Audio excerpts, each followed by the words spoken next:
তাহলে কাদের আর জান্নাতে দেব? আল্লাহ ডেকে বললেন, এ ফেরেশতারা ওরা কারা? সব তো উলঙ্গ, রক্ত মাখা কাপড় পরে আছে কারা? ফেরেশতারা বলেন, আল্লাহু আ'লাম, আল্লাহ আপনি বেশি জানেন, তুমি আমাদের জিজ্ঞাসা করছেন। আমরা যে তত্ত্বটা জানি সেটি হলো এই, ওরা হলো শহীদান। শহীদান বিবির বিধবা বানিয়েছে, সন্তানের এতিম করেছে, ভালো মন্দ খাওয়া পরিত্যাগ করেছে, ভালোবাসা স্থানে সংসার জীবনে সুখ ভোগ করে ঘুমাতো তারা পরিত্যাগ করে দিয়ে আপনার দিন রক্ষার জন্য, কোরআন ইজ্জত বাঁচানোর জন্য, মসজিদ রক্ষার জন্য, ইবাদতের ঘর রক্ষার জন্য জীবন উৎসর্গ করে দিয়ে বিবি বাচ্চার বিধবা বানিয়ে সারা জীবন তাদের কাঁদিয়েছে। আল্লাহ এরা হলো শহীদান। আল্লাহ ডেকে বলে, ফেরেশতারা যারা দুনিয়ার সব পরিত্যাগ করি আমি আল্লাহ আমার দিন কায়েমের জন্য, আমার ইবাদতের ঘর মসজিদ রক্ষার জন্য, আমার কোরআনের মর্যাদা রক্ষার জন্য, বিধর্মীর সঙ্গে লড়াই করতে যে, কোরআনের মর্যাদা রক্ষা করতে যে প্রাণ দিয়েছে, এদের হিসাব নিকাশ হবে না, এদের প্রথম জান্নাতে ঢুকিয়ে দাও। জোরে বলুন একটু নারায়ে তাকবীর। এরা ক নম্বর? আমি 4 নম্বরের কথা বলেছিলাম, মনে আছে তো? 1 নম্বর বলেছি নবীর দল, 2 নম্বর কি বলেছি? না, 2 নম্বরে কোরআনে আল্লাহ বলছে সত্যবাদীর দল। কি বাদী? সত্যবাদী। আচ্ছা, সত্যবাদীর একটা তত্ত্ব দেবো না 4 নম্বরে? সত্যবাদীর তত্ত্ব দিলে 4 নম্বরে দিকে আরো লেট হয়ে যাবে। হ্যাঁ, লেট হবে, দেখতে দেখতে তো পরিবার। সত্যবাদী বিশ্বনবীর উম্মতদের ভিতরে সব থেকে সেরা সত্যবাদীর নাম বলে, আলহামদুলিল্লাহ, সব থেকে সেরা সত্যবাদীর নাম হলো আবু কুহাফার বেটা, নাম তার আবু বকর সিদ্দিক রাদিয়াল্লাহু আনহু। জোরে বলুন একটু সুবহানাল্লাহ। নবীজি ওনার নামের পাশে, আবু বকর নামের পাশে এই সিদ্দিক লকবটা, টাইটেলটা দিয়ে দিয়েছিলেন। ইসলামের শুরুয়াতের প্রথমের সময় যখন পয়গম্বর মেরাজ থেকে মক্কা নগরীতে বসবাস করতে, মেরাজ থেকে ফিরে এসেছেন, মক্কার মানুষের কাছে মেরাজের গল্প গুজব করেছেন। খুব সংক্ষেপ করে অল্প করে বলছি, অন্যদিন সময় হলে লম্বা করে বলবো। পয়গম্বর মেরাজ করে আল্লাহর সঙ্গে দিদার করে, জান্নাতি নেয়ামত খাওয়া দাওয়া করে, জাহান্নাম দর্শন করে জিবরিলের সঙ্গে ফিরে আসলেন মক্কা নগরীতে। ভোরবেলা রাত্র দ্বীপরার পর থেকে নিয়ে ভোর পর্যন্ত এই সময়ের ভিতরে আল্লাহ পাক 27 বছর লম্বা সময়টা পার করে দিয়েছিলেন। জোরে বলুন একটু সুবহানাল্লাহ। মক্কার মানুষ ডেকে বললো, শোনো, গত রাত্রে আমার জীবনে এমন একটা ঘটনা ঘটেছে। আবু জেহেল বলল, মোহাম্মদ এতদিন হাফ পাগল ছিল, হাফ ম্যাট ছিল, আজকের মোহাম্মদ বোধ একটু মাত্রায় বেশি খেয়েছে। মোহাম্মদ ফুল ম্যাট, ফুল পাগল হয়ে গেছে। কি ভুল বকাবকি করতেছে, ওতে মক্কা থেকে নাকি এক রাত্রে সেই সিরিয়ার বাইতুল মুকাদ্দাস গিয়েছিল। আমরা উঠে উঠে গেছি, তাই যেতে আসতে আমাদের 3 মাস সময় লেগেছে। আমার উট দ্রুত দৌড়িয়ে চালিয়ে বাইতুল মুকাদ্দাস দেখে ফিরে আসতে আমাদের 1.5 মাস করে 3 মাস সময় লেগেছে। আর আমরা পায়ে হেঁটে গেছি, দ্রুত দৌড়িয়ে গেছি। 6 মাসের উপরে আমাদের বেশি সময় লেগে গেছে। আর মোহাম্মদ এক রাত্রি নাকি মক্কা থেকে সে সিরিয়ার বাইতুল মুকাদ্দাসে গেছে, আর ওখানে 2 রাকাত নামাজ পড়িয়ে 7 আকাশ পাড়ি দিয়ে আল্লাহর কাছে গেছে। আর আল্লাহর সঙ্গে গল্প করে, জান্নাত দেখে, নেয়ামত পেয়ে, জাহান্নাম দেখে, আযাবের লোকজন দেখে আবার ভোর হওয়ার আগে বাড়ি ফিরে এসেছে। আচ্ছা, ক গ্লাস না খালি এইরকম পাগলামি করে? ওরা তো মজলিসে দাঁড়িয়ে গেছে, সত্য গলা বলে, এতদিন তোমার আমরা ধরতে পারিনি, আজকে ধরতে পেরেছি। ভিতরে ভিতরে আমাদের মতো একটু একটু খেতে, তবে তোমাদের মাথা গরম হয়নি। কাল রাত্রি বোধ তো আমাদের মতো বেশি বেশি খেয়ে ফেলেছ, যার কারণে মোহাম্মদ তুমি ভুল বকাবকি করছো। আর তোমার এই ভুল বকাবকি শুনতে আমরা সময় নষ্ট করবো না। ও মোহাম্মদ, তুমি যে পাগল হয়ে গেছো, আর পাগল হওয়ার কারণে তুমি ভুল বকছো, তোমার কথার কেউ শুনবে না। নবী বলছেন, এ মক্কাবাসীরা, আমি কিছু ভুল বলছি না, সব ঠিক বলছি। বলছে, তাহলে তুমি যে ভুল বলছো সেটা আমাদের দলে, তোমার দলের লোক দিয়ে আমরা প্রমাণ করব। নবী বললেন, কি প্রমাণ করবে বলো? তোমার সব থেকে কাছের মানুষ যে, তোমার সব থেকে মহব্বতের মানুষ যে, তোমার সব থেকে ভক্ত যে, তার কাছে যে তোমার খবরটা দেয়, সে তো আজকের মজলিসে নেই। সকালে আমরা এসেছি কিন্তু সে আসেনি। কাবা ঘরের দক্ষিণ দিকে আবু কুবাইস পাহাড়ের পশ্চিম মাথায় ছিল আবু বকর সিদ্দিকের ঘর। কাবা ঘরের দক্ষিণ দিকে আবু কুবাইস পাহাড়ের পশ্চিম মাথায় আবু বকর সিদ্দিকের ছিল ঘর। ওরা আবু কুবাইস পাহাড়ের পাশ দিয়ে দিয়ে আমার ভাইরা চলে গেছেন আবু বকরের ঘরের কাছে। যে বলছে, ইয়া হালাল ভাই, বাড়ি আছে নাকি? যদি বাড়ি থাকে গিরিশ বাবা কা একটু দরজা দিয়ে বাইরে বেরিয়ে এসে। কয়েকজন মানুষের আনাগোনার আওয়াজ পাচ্ছে, আর আমার বাইরে বেরিয়ে বলছে, কি খবরে করে দরজা খুলে দেখলে। দরজা খুলে এসে দেখে আবু জেহেল, আবু লাহাব, উমাইয়া বিন খালিদ, সুফিয়ান ইবনে খালিদ হারবি, উতবা, উতাইবা, শাইবা, ইকরামা, আবু সুফিয়ান, নাজ্জার, বড় বড় লিডার সব। আবু বলছে, মা হালুকা মাফ করে কি আগে, কি খবর আগা? বলছে, তোমার সে মোহাম্মদ ফুল ম্যাট পাগল হয়ে গেছে, খবর শুনেছ? নবী হচ্ছে মোহাম্মদ পাগল হয়েছে, কি বলছো? আমার নবী তো পাগল হওয়ার লোক না। জোরে বলুন সুবহানাল্লাহ। মানে তোমার মোহাম্মদ আজকের এই গল্প করতে সকালবেলা, আমরাও মাঝে মাঝে মোহাম্মদের গল্প শুনতে চাই, ভালো লাগলেও কি চলে আসে, কিন্তু আজকের সবাই দলবেদ নিয়ে চলে আসে, কারণ পাগলের এই পাগলামির কথা কেউ শুনতে চায়। বলছে, কি হয়েছে, কি হয়েছে? বলে, মোহাম্মদ বলছে এই গত রাত্রি রাত 12টার পরে মোহাম্মদ নাকি জান্নাতে একটা রকেটে চেপে সেই সিরিয়ার বাইতুল মুকাদ্দাস গিয়েছে। ওখানে যে আবার সব নবীদের পিছনে নিয়ে 2 রাকাত নামাজ পড়েছে। ওখান থেকে আবার গোরাক চেপে 7 টাকার বাড়ি দিয়ে আল্লাহর কাছে গেছে। আল্লাহর সঙ্গে আবার গল্প গুজব করেছে নাকি 27 বছর। আবার গল্প গুজব সেটি জিবরিল আমিনের সঙ্গে নিয়ে জান্নাত থেকে জাহান্নাম থেকে ঘুরিয়ে বেরিয়ে 7 টাকার বাড়ি দিয়ে আবার পৃথিবীতে বাড়ি ফিরে যেতে ভোর হওয়ার আগে। আচ্ছা, এটা কোনো জ্ঞানী মানুষ, শিক্ষিত মানুষ মানতে পারে? আবু বকর বলছে, কথাটা বলেছে কি?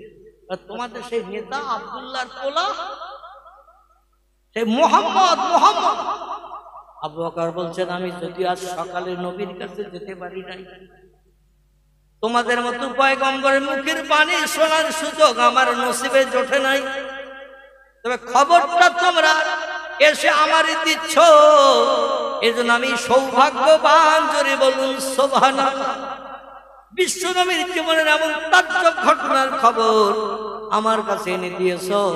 আমি এক বাক্যে নবীর মুখে না শোনা সত্ত্বেও নবী যদি বলে থাকে, বেশাক নবীর সব কথাগুলো সত্য। নারায়ে তাকবীর। বলে, কি সর্বনাশ! আবু বকর আমাদের দলের ভিতরে ঢোকানোর চেষ্টা করলাম। আবু বকর বলছে, নবী যা বলেছে আমি নবীর মুখে না শোনা বিশ্বাস করলাম সব সত্য। তাহলে তো আবু বকরের আমাদের দলে ফেভার করা গেল না। ওরা সব লাজবাব হয়ে মুক্তি করে চলে গেছে। মনে করছিল আবু বকর আমাদের দলে আসবে, আর আমাদের দলে আসলে আরো যারা সব মোহাম্মদ দলে গেল, আবু বকর যদি আমাদের দলে আসতে দেখে নিশ্চয় ওরা আমাদের দলে আসবে, কিন্তু হলো না। তো আবু বকর গুটি গুটি পায়ে আবু কুবাইস পাহাড়ের পাশ দিয়ে পয়গম্বরের সামনে এসে দাঁড়িয়েছেন। রাসূল বলছে, মা হালুকা মা করে গিয়া কি? আবু বকর আবু কুহাফা, আবু কুহাফার আবু বকর খবর কি? বল, পয়গম্বর আজকে সকালবেলা আপনার জীবনের মুজিজার খবর আপনি কি একটা মক্কার মানুষের কাছে বর্ণনা করেছে? নবী বলছেন, নাম নাম নাম, হা হা হা, আল্লাহ একটি ঘটনা আমার দিয়ে ঘটিয়েছেন, আমি সেটা বিশ্বাস করেছি। মক্কার শত্রু আমার ফেভার করতে গিয়েছিল, আমি লাজব করে দিয়েছি, উত্তর দিয়ে ওদের মুখ চুন করে দিয়ে মুখ কালো করে ফিরিয়ে দিয়েছি। আমি বলছেন, কি বলেছ? আমি বললাম, পয়গম্বরের কাছে তোমাদের মধ্যে আমি পয়গম্বরের মুখের কথা শুনতে পাইনি, যে তত্ত্বগুলো পয়গম্বর বলছে সেগুলো তোমরা আমার কাছে বলছো। এগুলো যদি পয়গম্বরের কথা হয়, পয়গম্বরের মুখে না শুনেও আমি বিশ্বাস করছি পয়গম্বরের মুজিজা সব সত্য। নবী আল্লাহর কাছে হাত তুলে বলে, আল্লাহ, আমার মুখে না শুনে আমার এত ভালোবেসে এত মহব্বত করি, আমি সত্য ছাড়া মিথ্যা বলি না, এই বিশ্বাসটা হৃদয়ে এত গাঢ়তর তৈরি করে নিয়েছে। আমার মুখে না শোনা সত্য বেঈমানদের মুখে শুনে আমার মুখে হাসি ফোটানোর জন্য, আমার ইজ্জত রক্ষার জন্য সত্য বলে বিশ্বাস করে ওদের লাজবাব করে ফিরিয়ে দিয়েছে। এই জন্য আমার এই মহব্বতের সাথীর নামের পাশে এতদিন নাম ছিল আবু বকর, আজকে তার নামের পাশে একটা লাকব সার্টিফিকেট আমি লিপিবদ্ধ করলাম। কিয়ামত পর্যন্ত মানুষ তার নাম বললে ওই সার্টিফিকেটের নামটা বলবে, লকবটা বলবে, তসবিহটা পাঠ করবে। সিদ্দিক সিদ্দিক সিদ্দিক, সিদ্দিক শব্দের বাংলা অর্থ হলো সত্যবাদী, না শুনেও বিশ্বাস করে পয়গম্বরের কথা। আসুন এবার আবু বকর কেমন সত্যবাদী ছিল এবার একটু তথ্য দেই। আমার ভাইরা, মুতার যুদ্ধ হয়ে গেছে, মুতার যুদ্ধ। ইসলাম শরীয়তে বেঈমানদের সঙ্গে মোকাবেলা হয়েছে 21 মতান্তরে 23টি, 21 মতান্তরে 23টি যুদ্ধ হয়েছে মুসলমানদের সঙ্গে বেঈমানদের সঙ্গে। এই 23টি যুদ্ধের ভিতরে একটি যুদ্ধের নাম হলো মুতার যুদ্ধ। মুসলমানদের সৈন্য ছিল 6,500, বেঈমানদের সৈন্য ছিল 1,15,000 মতো। কত? 1,15,000 মতো মুসলমানদের সৈন্য ছিল 6,500। আচ্ছা, এখন বর্তমানে যদি এইরকম বিধর্মীদের সঙ্গে আমাদের মোকাবেলার কোনো পরিস্থিতি ঘটে, আমরা যদি 6,500 হই, তারা যদি 1,10,000 হয়, 5,05,000 বাদ, 1,10,000 যদি হয়, আমার বউ আমারে ডাকবে না ডাকবে না, আপনার স্ত্রী আপনারে ডাকবে না ডাকবে না, বলে যেই না জানো ওরা 15 গুণ, তোমরা 1 গুণ, পানির মতো গিলে খাবে, যখন তখন বিদায় করে আমারে বিধবা বানিয়ে সন্তানের টিম বানিয়ে দেবে। অত লোকের সঙ্গে লড়াই করে জয়ী হতে পারবে না। ওদের হাতে দামি দামি অগ্নিঅস্ত্র, তোমার হাতে কিছু নাই, আর তুমি ওখানে যাচ্ছ জীবন দিতে আমাদের বিধবা টিম বানাতে, বাচ্চাগুলোর এতিম বানাতে। যেও না যেও না, যদি স্বামী না শুনে তো পায়ে জড়িয়ে ধরবে না ধরবে না, যেতে দেব না, লাথি মেরে হয়তো পায়ের থেকে ছাড়িয়ে বেরিয়ে আসা ছাড়া কোনো উপায় থাকবে না। এইরকম যুদ্ধে 6,500 মানুষ নবীর মুখে হাসি ফুটাতে, আল্লাহর দ্বীন প্রতিষ্ঠিত করার জন্য, জান্নাতে সবার আগে ঢোকার জন্য 6,500 নবীর সাহাবী মদিনার মুসলমানেরা চলে গেছে।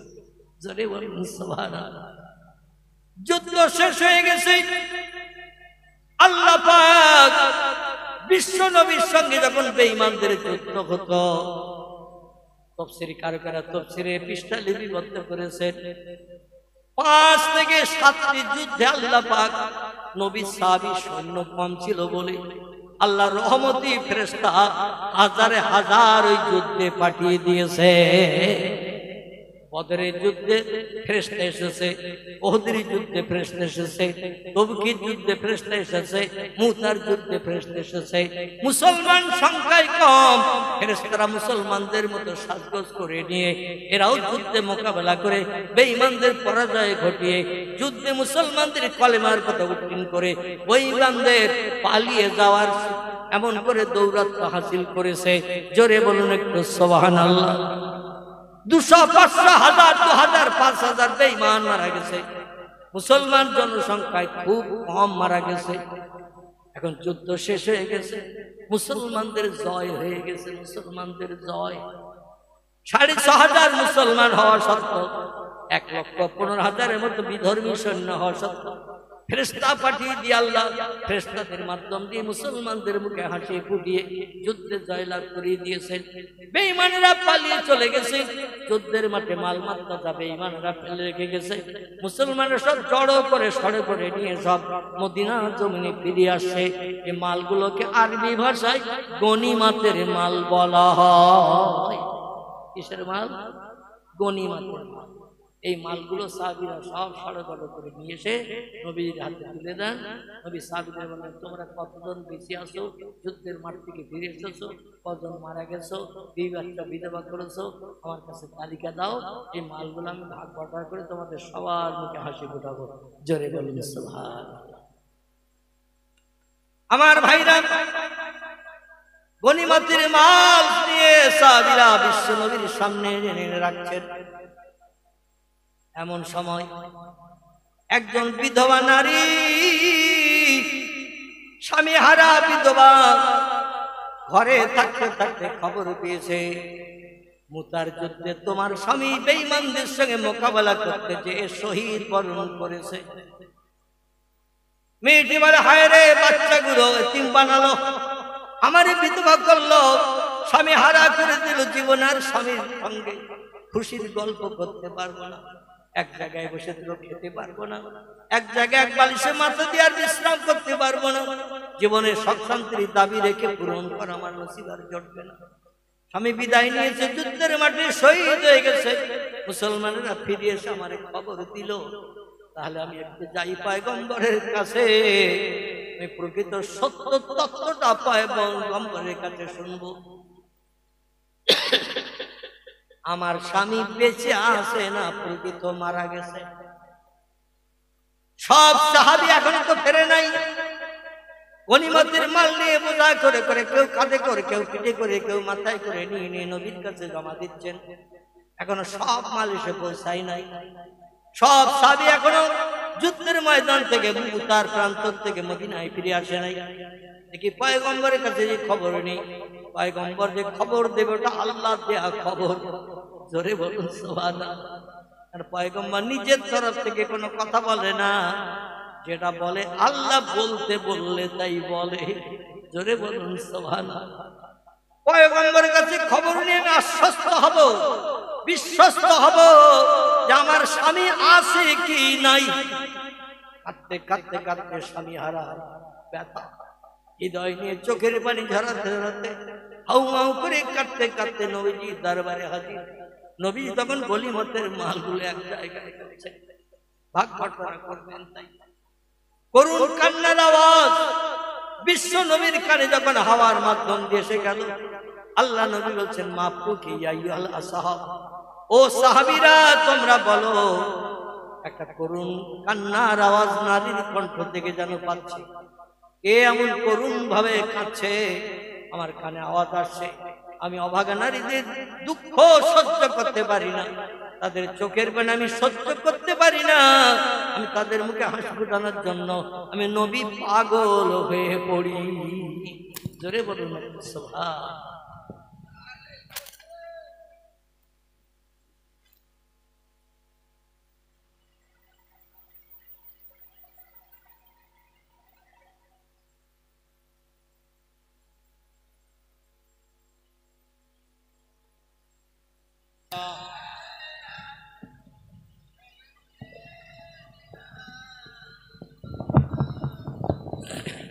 وعلى آله মাওলানা অভয় বাণী দিল তারা, অভয় বাণী দিল তারা। ও আমিনা বিবি শিশু পুত্র তোমার হবে, শেষ জামানার নবী। যে শিশুকে দেখে তারা রাসূল মেনে গেল, সেই নবীর ওই মোহাব্বতে দরুদ মুমিন পড়ো।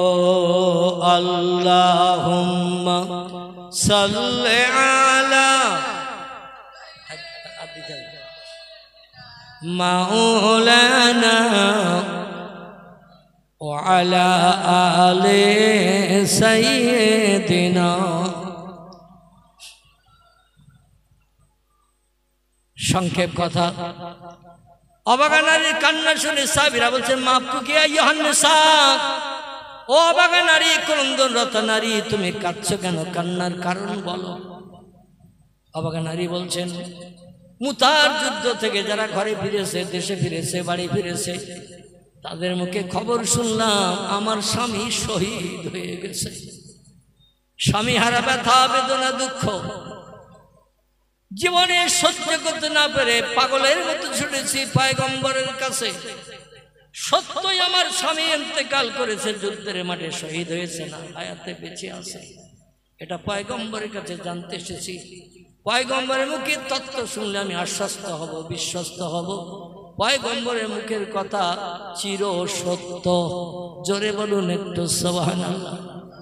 সাহাবীরা বলে ইয়া রাসূলুল্লাহ, ওই অবাগা নারী তার নাম এই, তার স্বামীর নাম এই, তার স্বামী নাকি ইন্তেকাল করেছে, পাড়ার লোকেরা খবর দিয়েছে, তাই কাঁদতে কাঁদতে আপনার কাছে সঠিক তথ্য জানতে এসেছে।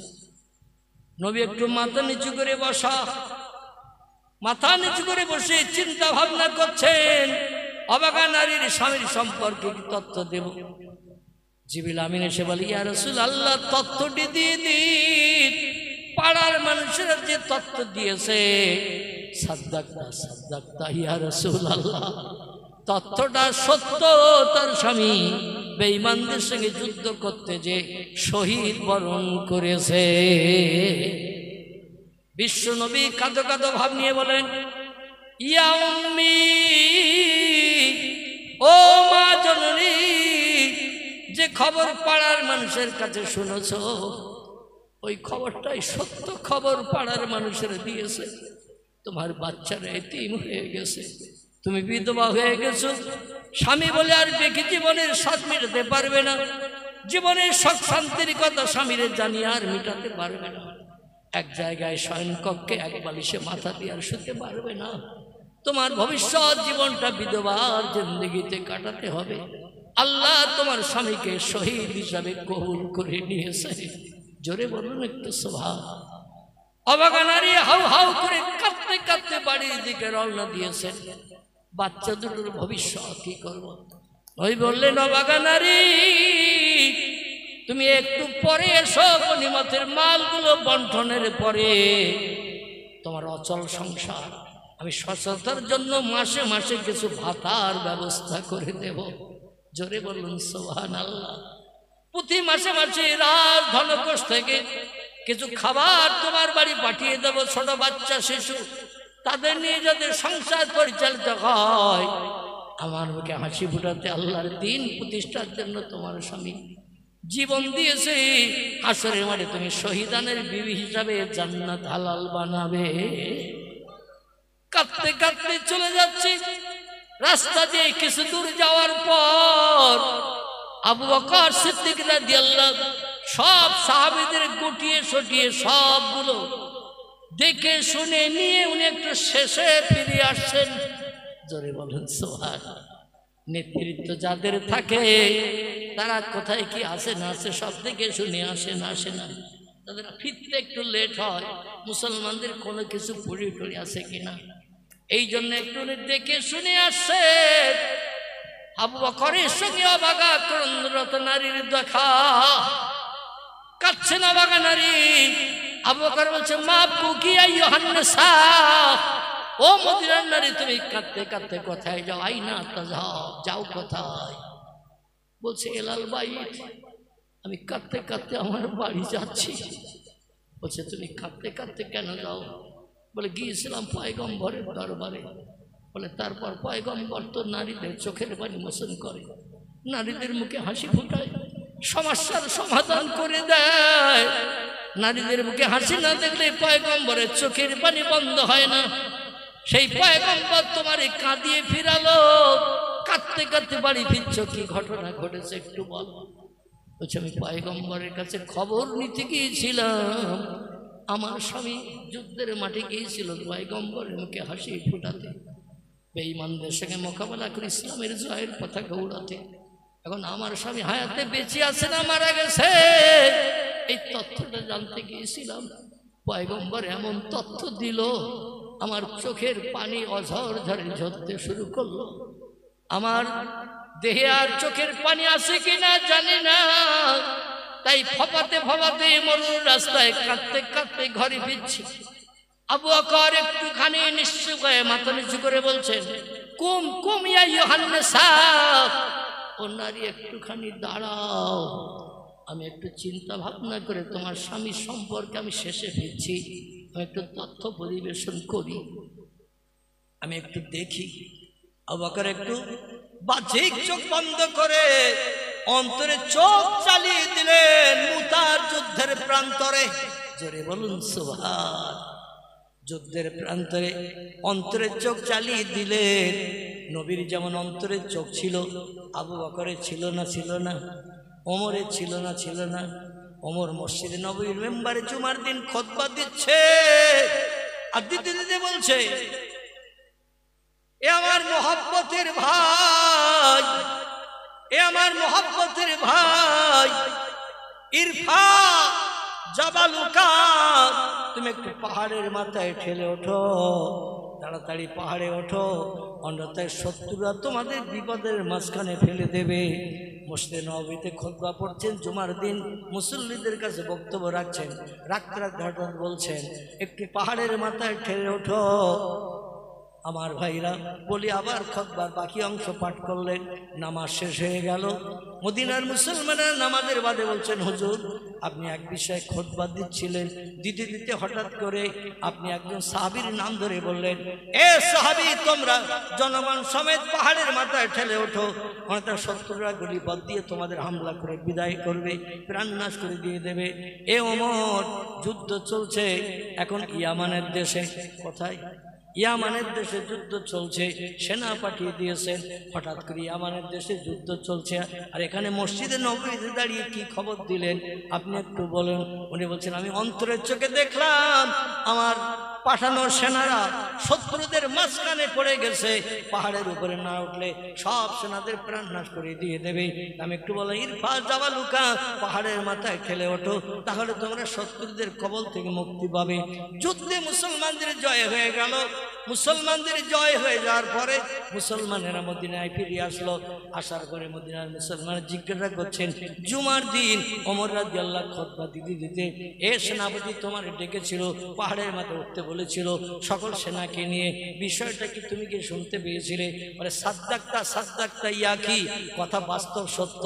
ওমর জুমার দিন জুমার নামাজের সময় যে বক্তব্যটা রেখেছিল কয়েক হাজার মাইল দূর, কম বেশি 5.5 থেকে 6,000 মাইল দূরে আমরা যুদ্ধের ময়দানে ছিলাম, সেখান থেকে ওমরের কণ্ঠের আওয়াজ পরিষ্কার আমরা শুনতে পেয়েছিলাম। আর ওনার কথা শুনে পাহাড়ের মাথায় ঠেলে ওঠার কারণে শত্রুরা আমাদের ক্ষতি করতে পারেনি। জোরে বলুন সুবহানাল্লাহ। আবু বকর সিদ্দিক একটু মাথা নিচু করে চিন্তা ভাবনা করে বলছেন, এ মদিনার নারী, এ অভাগা নারী, কাঁদবেন না, আপনার স্বামী যুদ্ধের মাঠ থেকে একটু বাদী ফিরে আসে।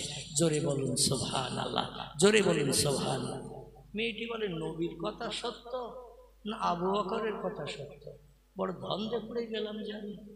নবী বললেন আমার স্বামী মারা গেছে, পাড়ার মানুষেরা বলল মারা গেছে, আর আবু বকরের সঙ্গে রাস্তায় দেখা হলো, উনি শেষে ময়দান থেকে ফিরে আসে, ওনার পরেও নাকি আমার স্বামী ফিরে আসছে, ব্যাপারটা কি বুঝলাম না। উনি বলছেন আপনি ঠিক করে বলুন, পয়গম্বর বলেছে আমার স্বামী মারা গেছে।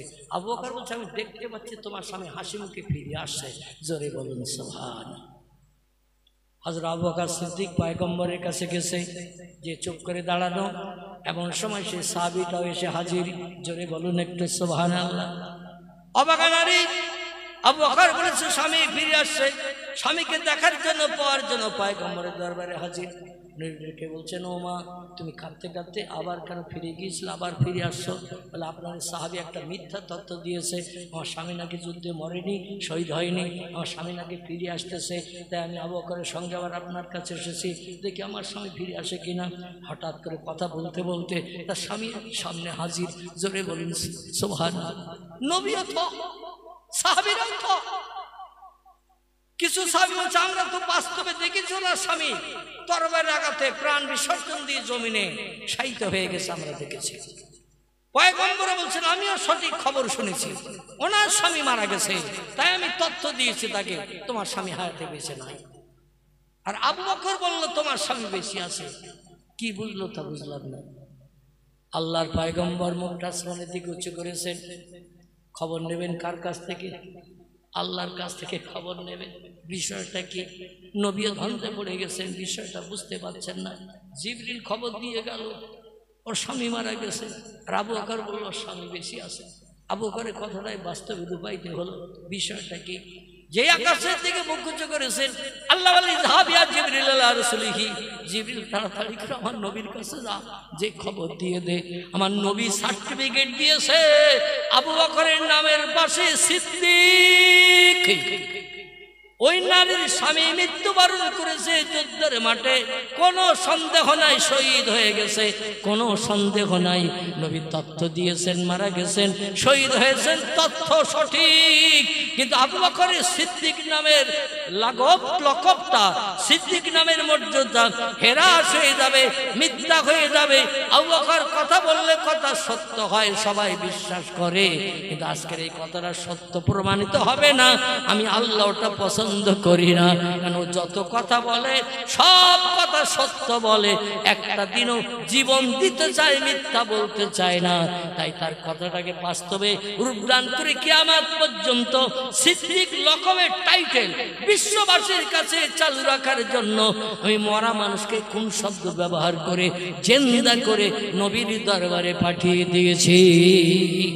নারায়ে তাকবীর, ঠিক কি না? কারণ হযরত ওসমান রাদিয়াল্লাহু আনহু থেকে বর্ণিত, পয়গম্বর মুহাম্মদ রাসূলুল্লাহ দুটি মেয়ে বিয়ে করার সুযোগ পেয়েছিলেন যিনি, তার নাম জিন্নুরাইন ওসমান গনি রাদিয়াল্লাহু তাআলা। জোরে বলি সুবহানাল্লাহ। এই জন্য ওসমানের নাম যখন পড়া হয় দুটো নূরের অধিকারী তারে বলা হয়। কটা নূর? আলী রাদিয়াল্লাহু নবীজির একটি মেয়ে বিয়ে করেছেন, তার নাম বললে একটা নূরের কথাও বলা হয় না। আমার ভাইরা, ওসমান গনি বিশ্ব নবীর দুটি মেয়ে বিয়ে করার কারণে তার নামের পাশে দুটি নূরের অধিকারী বলা হয়, জিন্নুরাইন। দুটি নূরের অধিকারী তারে বলা হয়, কারণ নবীজি ছিলেন নূরে মুহাম্মাদি, তার কন্যারাও ছিলেন নূরের অংশ। জোরে বলুন একটু সুবহানাল্লাহ। আর দুটি কন্যা বিয়ে করার সুযোগ পাওয়ার কারণে দুটি নূরের অধিকারী তারে বলা হয়েছে। নবী বলেছেন, জান্নাতের ভিতরে আমার যদি কেউ বন্ধু থাকে আমার পাশে ঘোরার জন্য, আমার সঙ্গে বেড়ানোর জন্য, আমার সঙ্গে জান্নাতের নেয়ামত খাওয়ার জন্য, আমার সঙ্গে আলাপ আলোচনা করার জন্য, আমার যদি কোনো বন্ধু আমার সঙ্গী হয়, আমি আল্লাহর কাছে কামনা করি আমার মহব্বতের জামাই ওসমানকে যেন জান্নাতের ভিতরে আল্লাহ আমার বন্ধু বানিয়ে দেয়। আরেকটু জোরে বলুন, এই ওসমান। নবী বলেছিলেন, ওসমান আমার দুটি মেয়ে তোমার সঙ্গে বিয়ে দিলাম বাবা, সংসার জীবনে সুখ ভোগের জন্য। ভালো স্ত্রী পেয়ে সংসার জীবনে খুশি হবে, শান্তিতে সংসার চলবে, দুঃখ ব্যথা অভাব দূর হয়ে যাবে। ও বাবা ওসমান, কিন্তু তোমার তকদির মন্দ, আমারও ভাগ্য খারাপ। তোমার তকদির মন্দ, আমারও ভাগ্য খারাপ। আমার দুটি কন্যা তোমার সঙ্গে বিবাহ বন্ধনে আবদ্ধ হওয়ার পর রোগাক্রান্ত হয়ে অসুস্থ হয়ে পরস্পর দুটি কন্যা ইন্তেকাল করেছে। আমার দুটি মেয়ে স্বামীর রেখে বিদায় নিয়েছে, কবরে কবরস্থ হয়েছে।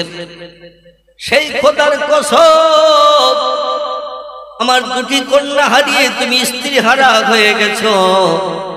আমি সেই খোদার কসম খেয়ে মুহাম্মদ বলছি, আল্লাহ যদি আমার আর কোনো মেয়ে থাকতো, মেয়ে রাখতো, আমি 3 নম্বরে তোমার সঙ্গে ওই মেয়েটারে বিয়ে দিয়ে আমার জামাই শ্বশুরের সম্পর্ক রাখতাম।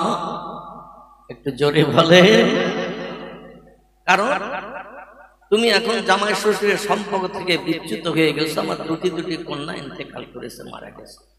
একজনের নাম রোকায়া, আরেকজনের নাম উম্মে কুলসুম, মনে থাকবে? একজনের নাম রোকায়া, একজনের নাম উম্মে কুলসুম। নবীজির প্রথম মেয়ের নাম ছিল জয়নাব। কি নাম? জয়নাব। মক্কা নগরীর এক খোদাদ্রোহী কাফেরের সঙ্গে তার বিয়ে হয়েছিল। নবী তখন কলেমার দাওয়াত শুরু করেননি, কারণ নবীজির 40 বছর বয়স হলে কলেমার দাওয়াত শুরু করেছে। এই 40 বছর বয়সের আগে কন্যা সন্তান প্রাপ্ত বয়স্ক হওয়ার কারণে মক্কার কাফেরের সঙ্গে তাকে বিয়ে দিতে হয়েছিল। সেই কাফেরের সঙ্গে বিয়ে দেওয়ার কারণে সম্ভবত তার নাম ছিল আবুল আস। কি নাম বললাম? আবুল আস। এর সঙ্গে বিয়ে দেওয়া হয়েছে। এখন হযরতে জায়নাব 1-2 বছর স্বামীর সংসার করার পর, ঘর করার পরে পয়গম্বরের বয়স যখন 40 হলো, খুব ভালো করে শুনবেন, আর আমি মুসা নবী রেখে এসেছি না, ওখানে যাবো ইনশাআল্লাহ। কোরআনের আয়াত পড়েছি, আয়াতের তর্জমা করবো, তারপরে ব্যাখ্যা নিয়ে চলে যাব। তো সময় 2 ঘন্টার উপরে যদি পেরিয়ে যায়, থাকবেন না, উঠে যাবে, থাকবেন। আল্লাহ আমার ভাইরা, বিশ্বনবীর প্রথমা কন্যা আবুল আসের সঙ্গে বিয়ে দেওয়ার কারণে ঘর কন্যা করছেন, সংসার করছেন আবুল আসের বাড়িতে। নবীজির বয়স দেখতে দেখতে 40-এর কোঠা যায় পেরিয়ে গেল। খাদিজার কাছ থেকে অনুমতি নিয়ে 6.5 কিলোমিটার রাস্তা। ক কিলোমিটার? মক্কা নগরীর কাবা ঘরের পূর্ব দিকে বিশ্ব নবীর যে জন্মঘর, এই ঘর থেকে দক্ষিণ পূর্ব দিকে 6.5 কিলোমিটার রাস্তা গেলে একটা পাহাড় পাওয়া যায়।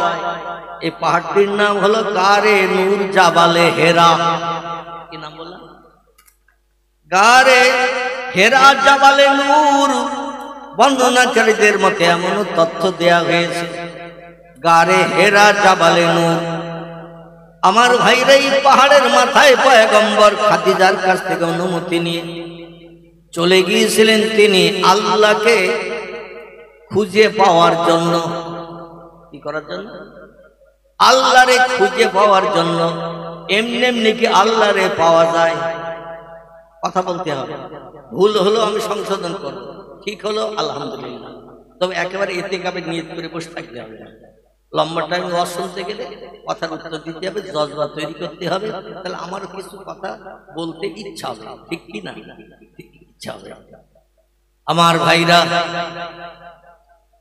পয়গম্বর 25 বছর বয়সে খাদিজারে বিয়ে করে ঘরে আনলেন। আপনারা ঘটনা কম বেশি জানেন, সময় সীমাও জানেন, তবু একটুখানি নক করছি মগজটা একটু পরিষ্কার করার জন্য। নবীর বয়স তখন 25, খাদিজার বয়স কত? আলহামদুলিল্লাহ, খাদিজার বয়স 40। তাহলে স্ত্রীর থেকে স্বামীর বয়স বিয়ের সময় কত কম? ভুল হয়ে গেল। ভুল হবে, কথা বলতে গেলে ভুল হয়, কাজ করতে গেলে ভুল হয়, তবে মুখ বুঝিয়ে থাকলে হবে। স্ত্রীর থেকে স্বামীর বয়স কত কম?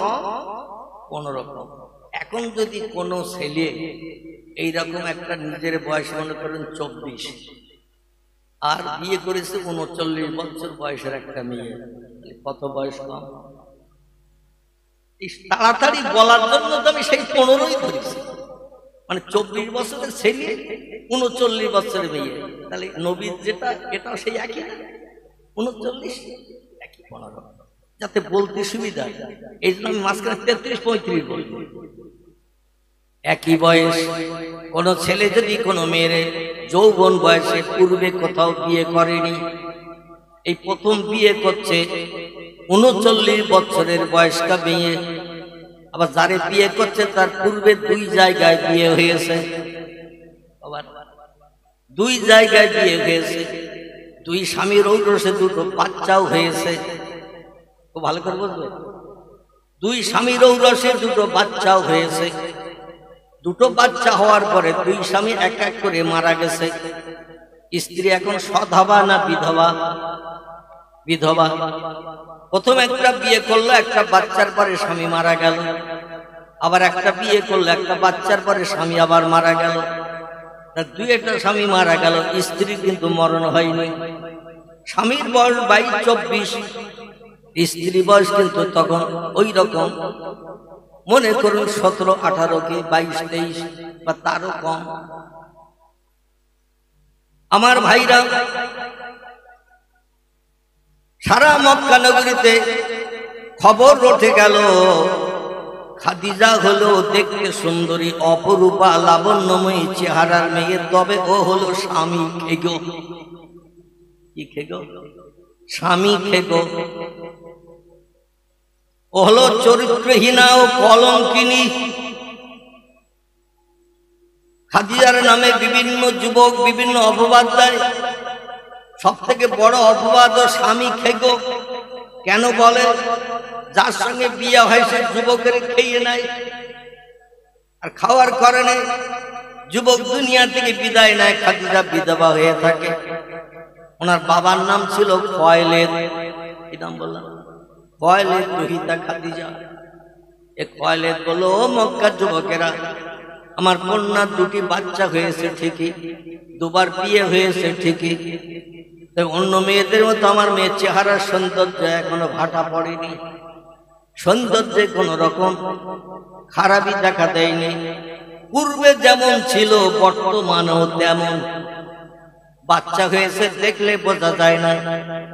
আমাদের দেশের মেয়েদের বিয়ের সময় দেখবেন চেহারাটা সুন্দরী মার্কা দেখায়, কালো হোক বা পরিষ্কার হোক, সাদা হোক বা কালো হোক, ফর্সা হোক বা মুদি রঙের হোক, যৌবন বয়সের চেহারার একটা সৌন্দর্য লাবণ্য থাকে। বিয়ের 2 বছর পরে যদি একটা বাচ্চা হয়ে যায়, ও মেয়েটার চেহারার সৌন্দর্য বিয়ের আগের মতো আর থাকে? মেয়েটার চেহারা বাচ্চা হয়ে গেলে দেখবেন বিয়ে হওয়ার আগে যে চেহারার সৌন্দর্য ছিল ওটা আর থাকে না। বাচ্চা হওয়ার কারণে অধিকাংশ মেয়েদের চেহারা হয় ঘেগো পেয়ারার মতো। পেয়ারা বলা, ভিতরে বাদুড়ে সব খেয়ে নিয়েছে, বাইরের খোসাটা শুধু আছে। এই রকম মাথার চুল বিয়ের আগে যেমন লম্বা ছিল, বাচ্চা হওয়ার পরে দেখবেন হাফ হয়ে গেছে।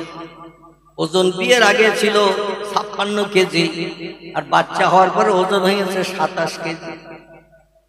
নাক বসে গেছে, চোখ ভিতরে ঢুকে গেছে, টেবো বসে গেছে, চেহারা দেখতে আর ততটা সুন্দরী নাই। কিন্তু খাদিজার চেহারা পূর্বে যেমন ছিল, ধাত ভালো ছিল তার, দুটি বাচ্চা হওয়ার পরও, দুবার বিয়ে হওয়ার পরও তার চেহারা দেখতে ছিল খুব সুন্দরী। জোরে বলুন একটু সুবহানাল্লাহ। খোয়াইলেদ বলল, আমার মেয়ে বিধবা হয়ে তুষের আগুনে পুড়বে, জীবন যৌবনের কোথা নিবৃত্তি করতে পারবে না। তার যৌবন এখনো ভাটা পড়েনি, চেহারার সৌন্দর্য নষ্ট হয়নি। এই জন্য আমার মেয়ের আবার বিয়ে দেব। ও মক্কার যুবকেরা, 2টো যুবক নাই মারা গেছে, তোমরা তো আরো বহু যুবক আছো। আমার বিশ্ব সুন্দরী কন্যা খাদিজারে কে বিয়ে করতে চাও বলো।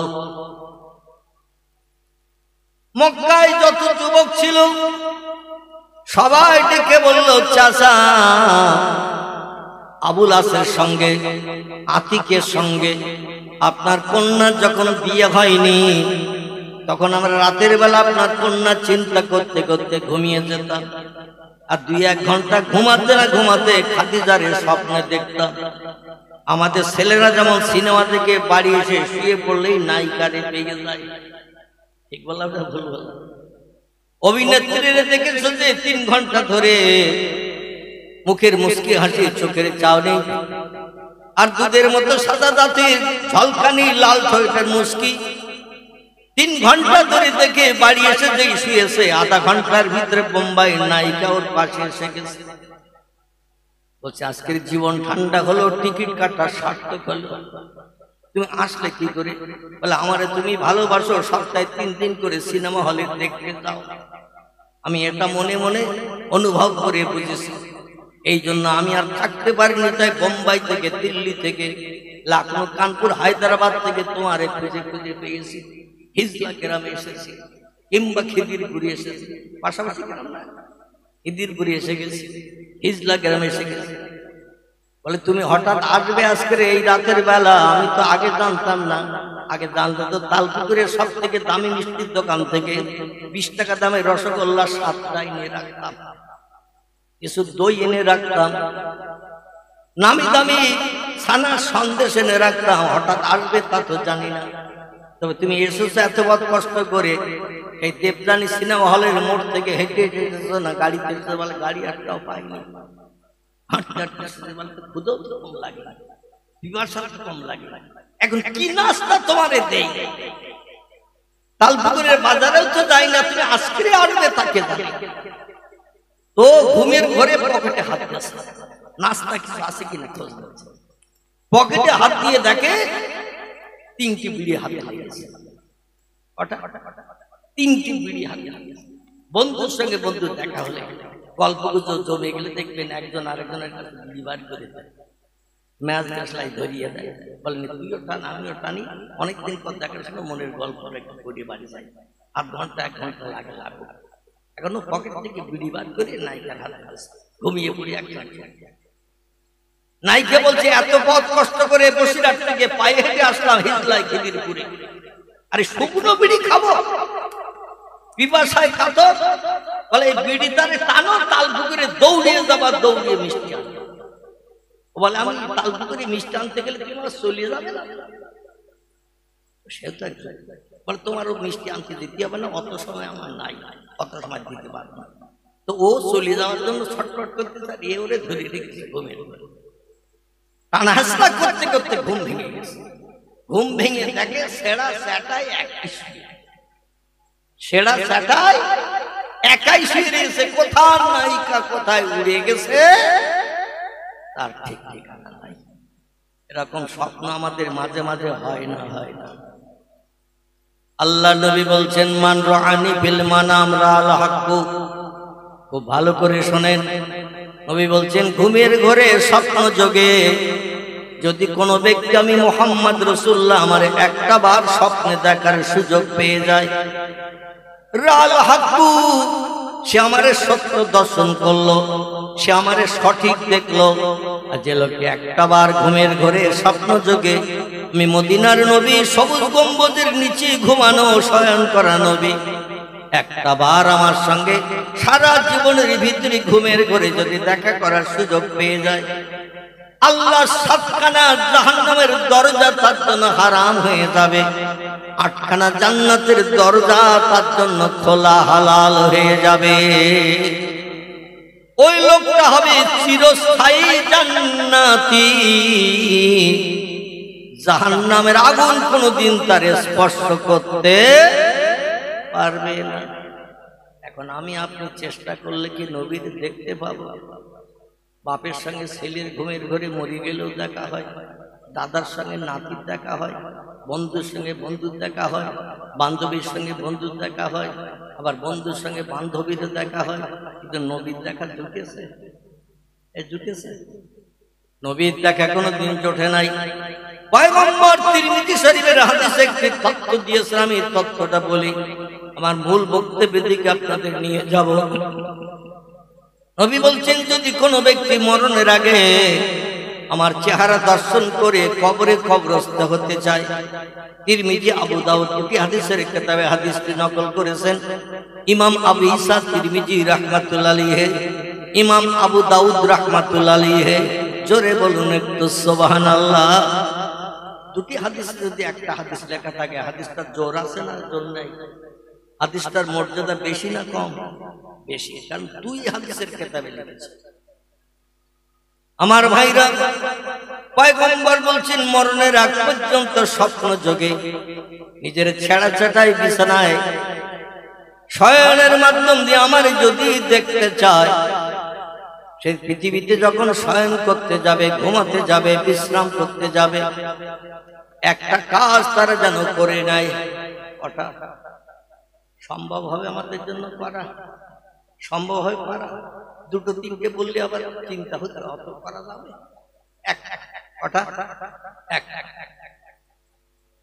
নবী বলছেন একটি কাজ যদি তারা করে, আমি মুহাম্মদ রাসূলুল্লাহ স্বয়ং তাদের ঘরের দরজায় যে তাদের সঙ্গে দেখা করতে পাগল হয়ে যায়। নারায়ে তাকবীর! আপনাকে মদিনায় যেতে হবে, নবী বলছেন আমি তাদের ঘরের দরজায় চলে যাই। জোরে বলুন একটু সুবহানাল্লাহ। কাজটা কি? খুব ভালো করে শুনুন কাজটা। পয়গম্বর বলছেন রাতের বেলা আহার করে খাদ্য খেয়ে যখন এবার বিশ্রামে যাবে, বিশ্রামে যাওয়ার আগে যদি পেশাবের দরকার হয় পেশাব করলো, পায়খানার দরকার হলো পায়খানা করলো, একটু ব্রাশ করে গালটা পরিষ্কার করে নিল, একটু গালটা কুলি করে পরিষ্কার করে নিল, দাঁতের ভিতরে খাবার যা ছিল সেগুলো কুলি করলে বার হয়ে যায় না? যায় না? বার করার পরে ওই লোকটি যদি কাজায়ে হাজাতের কাজ মিটিয়ে, পেশাব পায়খানার কাজ মিটিয়ে এবার বিশ্রাম করবে ভোর পর্যন্ত, অজু করে পবিত্রতা অবলম্বন করে যেখানে শয়ন করবে, ডান কাঁধে কাত হয়ে বালিশে মাথা দিয়ে, আমি মোহাম্মদ রসুল আমার মদিনার দিকে পা না দিয়ে অন্য দিকে পা দিয়ে যদি শুয়ে পড়ে, কোন দিকে? আমার মদিনার দিকে পা দিয়ে না শুয়ে অন্য পূর্ব দক্ষিণ উত্তর যে কোনো দিকে পা দিয়ে যদি শুয়ে পড়ে, বালিশে মাথা দিয়ে যখন শয়ন করবে, অবস্থায় সে ডান কাঁধে কাত হয়ে শোবে। কোন কাঁধে? ডান কাঁধে কাত হয়ে শোবে। মরণের পরে আমরা যখন কবরে যাই, আমাদের কোন কাঁধে কাত করে শোয়ায়? আলহামদুলিল্লাহ। মরণের পরে আমাদের নতুন কাপড় পরিয়ে গোসল করিয়ে যখন কবরে শোয়ানো হয়, দেখবেন ডান কাঁধে কাত করে শোয়ানো হয়।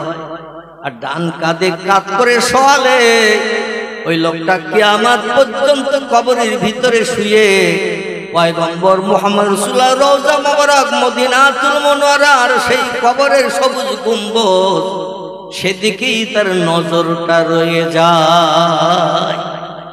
ঠিক না? মদিনা থেকে পূর্ব দিকে যত মানুষ মৃত্যুবরণ করে, মক্কা থেকে পূর্ব দিকে যত মানুষ মৃত্যুবরণ করে, সব মানুষের কবর দেয়া হয় উত্তরে মাথা দিয়ে, দক্ষিণে পা দিয়ে, ডান কাঁধে শোয়ালেই মুখটা কোন দিকে যায়? কিবলার দিকে, পশ্চিম দিকে যায়।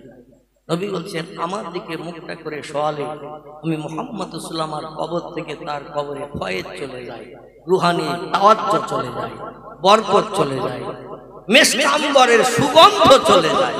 জোরে বলুন সুবহান। তবে ঘটনা হলো, একটা কাজ এখনো বাকি। ওযু করেছো তুমি, পবিত্রতা অবলম্বন করেছো, বালিশে মাথা দিয়ে তুমি ডান কাঁধে কাত হয়ে শুয়েছো, মদিনার দিকে মুখটা করে। এবার যত সময় তোমার ঘুম না আসবে, তত সময় আমি মুহাম্মদ রাসূলুল্লাহ আমার মহব্বতে দরুদ শরীফ পড়তে থাকবে। আমার মহব্বতে দরুদ শরীফ পড়তে পড়তে যখন তুমি ঘুমিয়ে যাবে, এই আইনটা, এই নিয়মটা যদি 40 দিন একটা না চালাতে পারো, কদিন? 40 দিন, 40 লাইলা, 40 দিন একটা না রাতের বেলা বালিশে বিছানায় মাথা দিয়ে ডান কাঁধে কাঁধে আমার রওজার দিকে মুখটা করে যদি শয়ন করো, আর আমার মহব্বতে দরুদ শরীফ পড়তে পড়তে যদি ঘুমিয়ে যাও, আর 40টা দিন এই আমলটা যদি করতে পারো, আমি মদিনার নবী রুহানি হালাতে তোমার শিওরের ধারে যে দাঁড়িয়ে যায়। নারায়ে তাকবীর। নবী মরা না জিন্দা?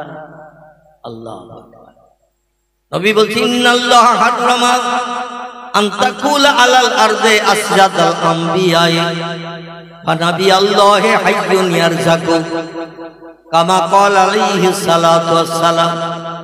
নবী বলছেন আমার উম্মতেরা তোমরা শোনো, ইন্নাল্লাহ, নিশ্চয়ই আল্লাহ পাক, হারামা, তিনি হারাম সাব্যস্ত করেছেন, নিষেধ করে দিয়েছেন, বারণ করে দিয়েছেন, আন্তাকুলা, ভক্ষণ করতে খেতে, আলাল আরদ, দুনিয়ার মাটিকে, আসজাদাল আম্বিয়া, নবী আম্বিয়া ওলিয়া উলিয়া যারা মরণের পরে কবরে কবরস্থ হয়, আল্লাহ এদের লাশকে, মাটিকে খেতে নিষেধ করে দিয়েছেন।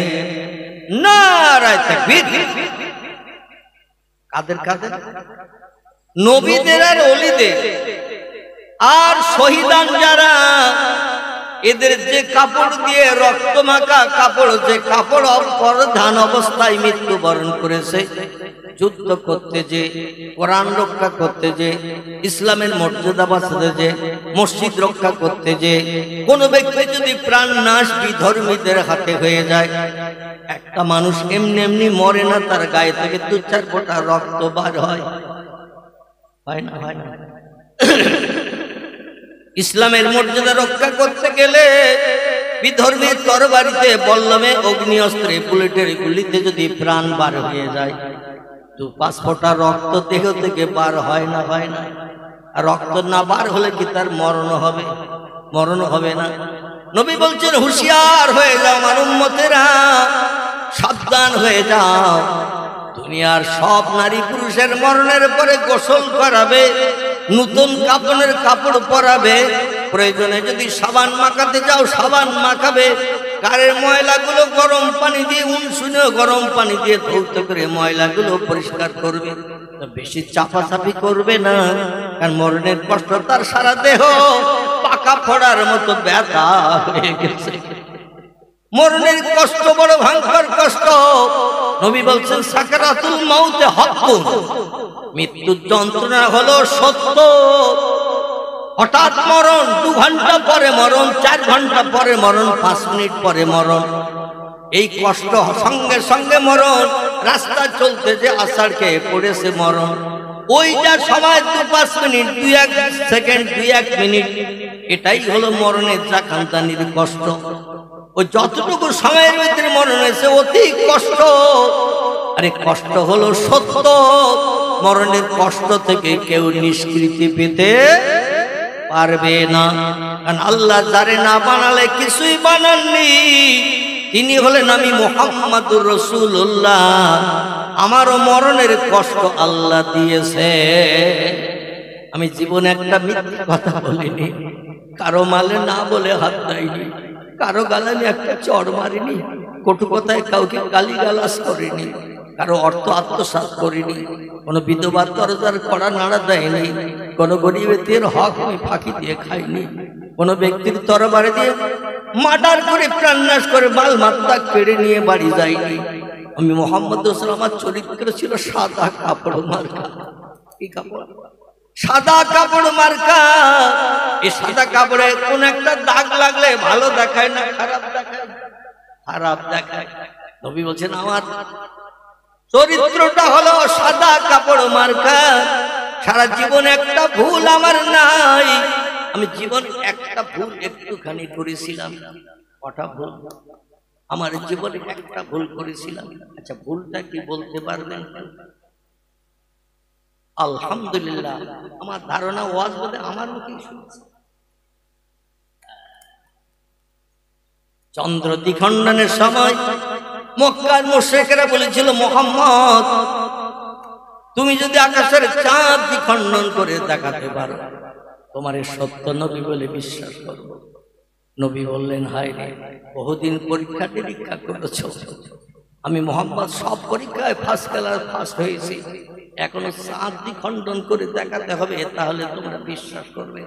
ওরা বলল, নাম ইয়া মুহাম্মদ ইবনে আব্দুল্লাহ, দুনিয়ার সব জিনিস তুমি জাদু করে রেখেছো, এই জাদু কাঠি ঘুরিয়ে তুমি সব জাদু করে তোমার বশ করাও। আকাশের চাঁদ বাড়ির কাছে না, 2,32,000 মাইল দূরে চাঁদ অবস্থান করে, তোমার জাদু কাঠি পাওয়ার অত দূর যাবে না। ও মুহাম্মদ, নিশ্চয়ই তুমি পরীক্ষায় ফার্স্ট ক্লাস পার হবে, পরীক্ষায় তুমি পাস করতে তো পারবে না, বরং রেজাল্ট তোমার একেবারে নরমাল হবে। আজকে সেই রেজাল্ট নরমাল দেখে আনন্দ করতে করতে বাড়ি যাব। তাই কাবার চাতলে চাঁদনি রাত্রে বসে আমরা মিটিং করে এই প্রশ্নটাই নিয়ে এসেছি, পারবে কি চাঁদ দ্বিখণ্ডন করে দেখার? নবী বললেন, মান কানা লিল্লাহ কানাল্লাহু লাহু, যে লোকটি আল্লাহর হয় আল্লাহ তার আপন হয়ে যায়। যে লোকটি আল্লাহর হয় আল্লাহ তার আপন হয়ে যায়।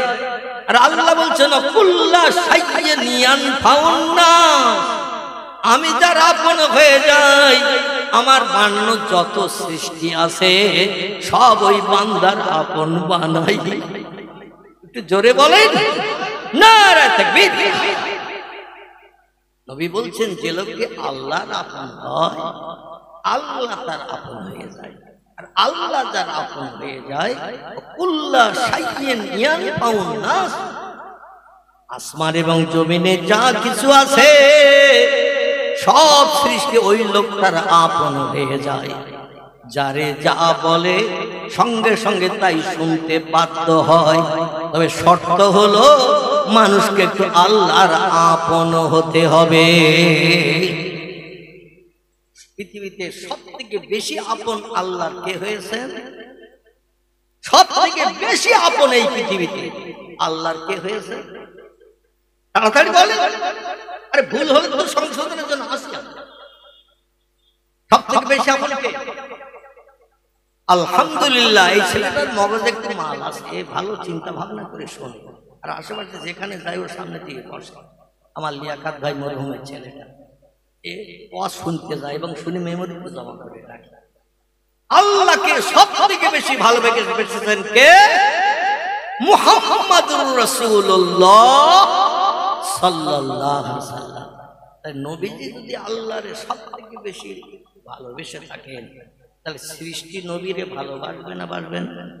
সৃষ্টি যদি নবীরে ভালো না বাসে তাহলে কোরআন মিথ্যা হবে না? এই কথা বলেন, কোরআন তো মিথ্যা হয়ে যাবে। আর কোরআনের তথ্যটা কার? আলহামদুলিল্লাহ, কোরআনের তথ্যটা আল্লাহ।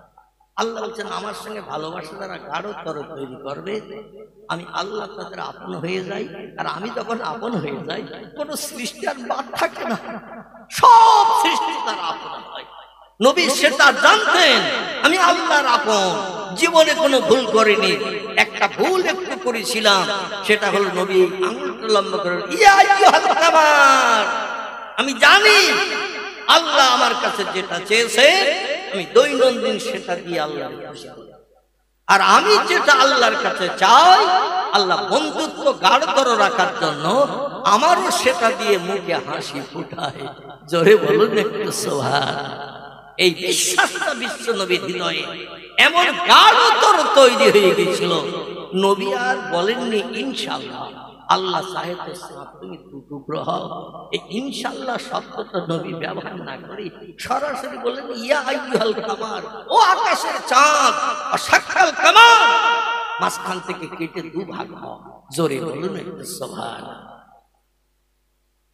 আল্লাহ ডেকে বললেন চাঁদ রে তোর মালিক কে?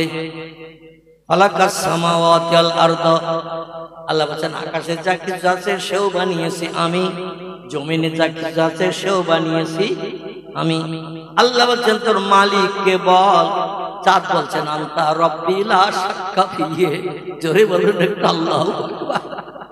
চাঁদ বলছেন আপনি আমার প্রভু, আপনি আমার স্রষ্টা, লা শাক্কা ফিহি, এই কথার ভিতরে শস্য দানা পরিমাণ সন্দেহ নাই। আল্লাহ ডেকে বলে আমি যদি বলি চাঁদ যেমন আছিস তেমন থাক, থাকবি না, মুহাম্মদের কথা শুনে দুভাগ হবি। বোঝা যাচ্ছে তো নাকি? বোঝা না গেলে বলবেন, আমি আরো খোলসা করে বলার চেষ্টা। আল্লাহ ডেকে বলেন চাঁদ তোরে বানিয়েছে কে? চাঁদ বললেন আনতা রব্বি লা শাক্কা ফিহি, আপনি আমার প্রভু, আপনি কোন শব্দের মাধ্যম দিয়ে আমারে বানিয়েছেন আমি চাঁদ ওটা জানি। আল্লাহ বলেন আমি যদি বলি চাঁদ রে যেমন বানিয়েছি তেমন থাক, তুই আমার কথা শুনবি না মুহাম্মদুর রাসূলুল্লাহর কথা শুনবি?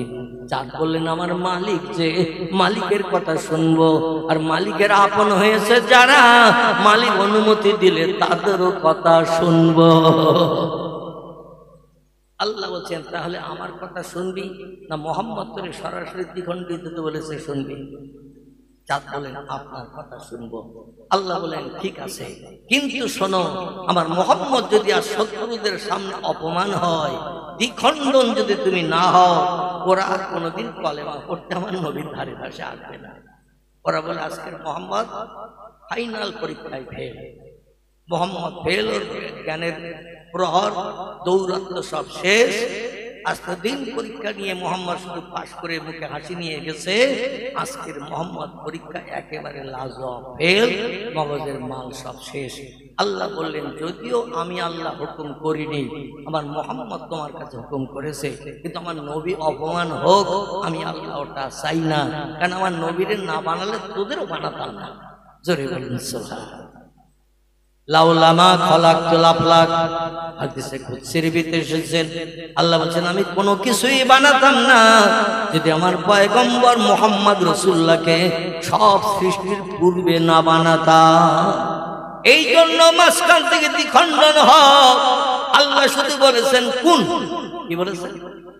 ইন্নামা আমরুহু ইযা আরাদা শাইয়ান আইয়াকুলা লাহু কুন ফায়াকুন।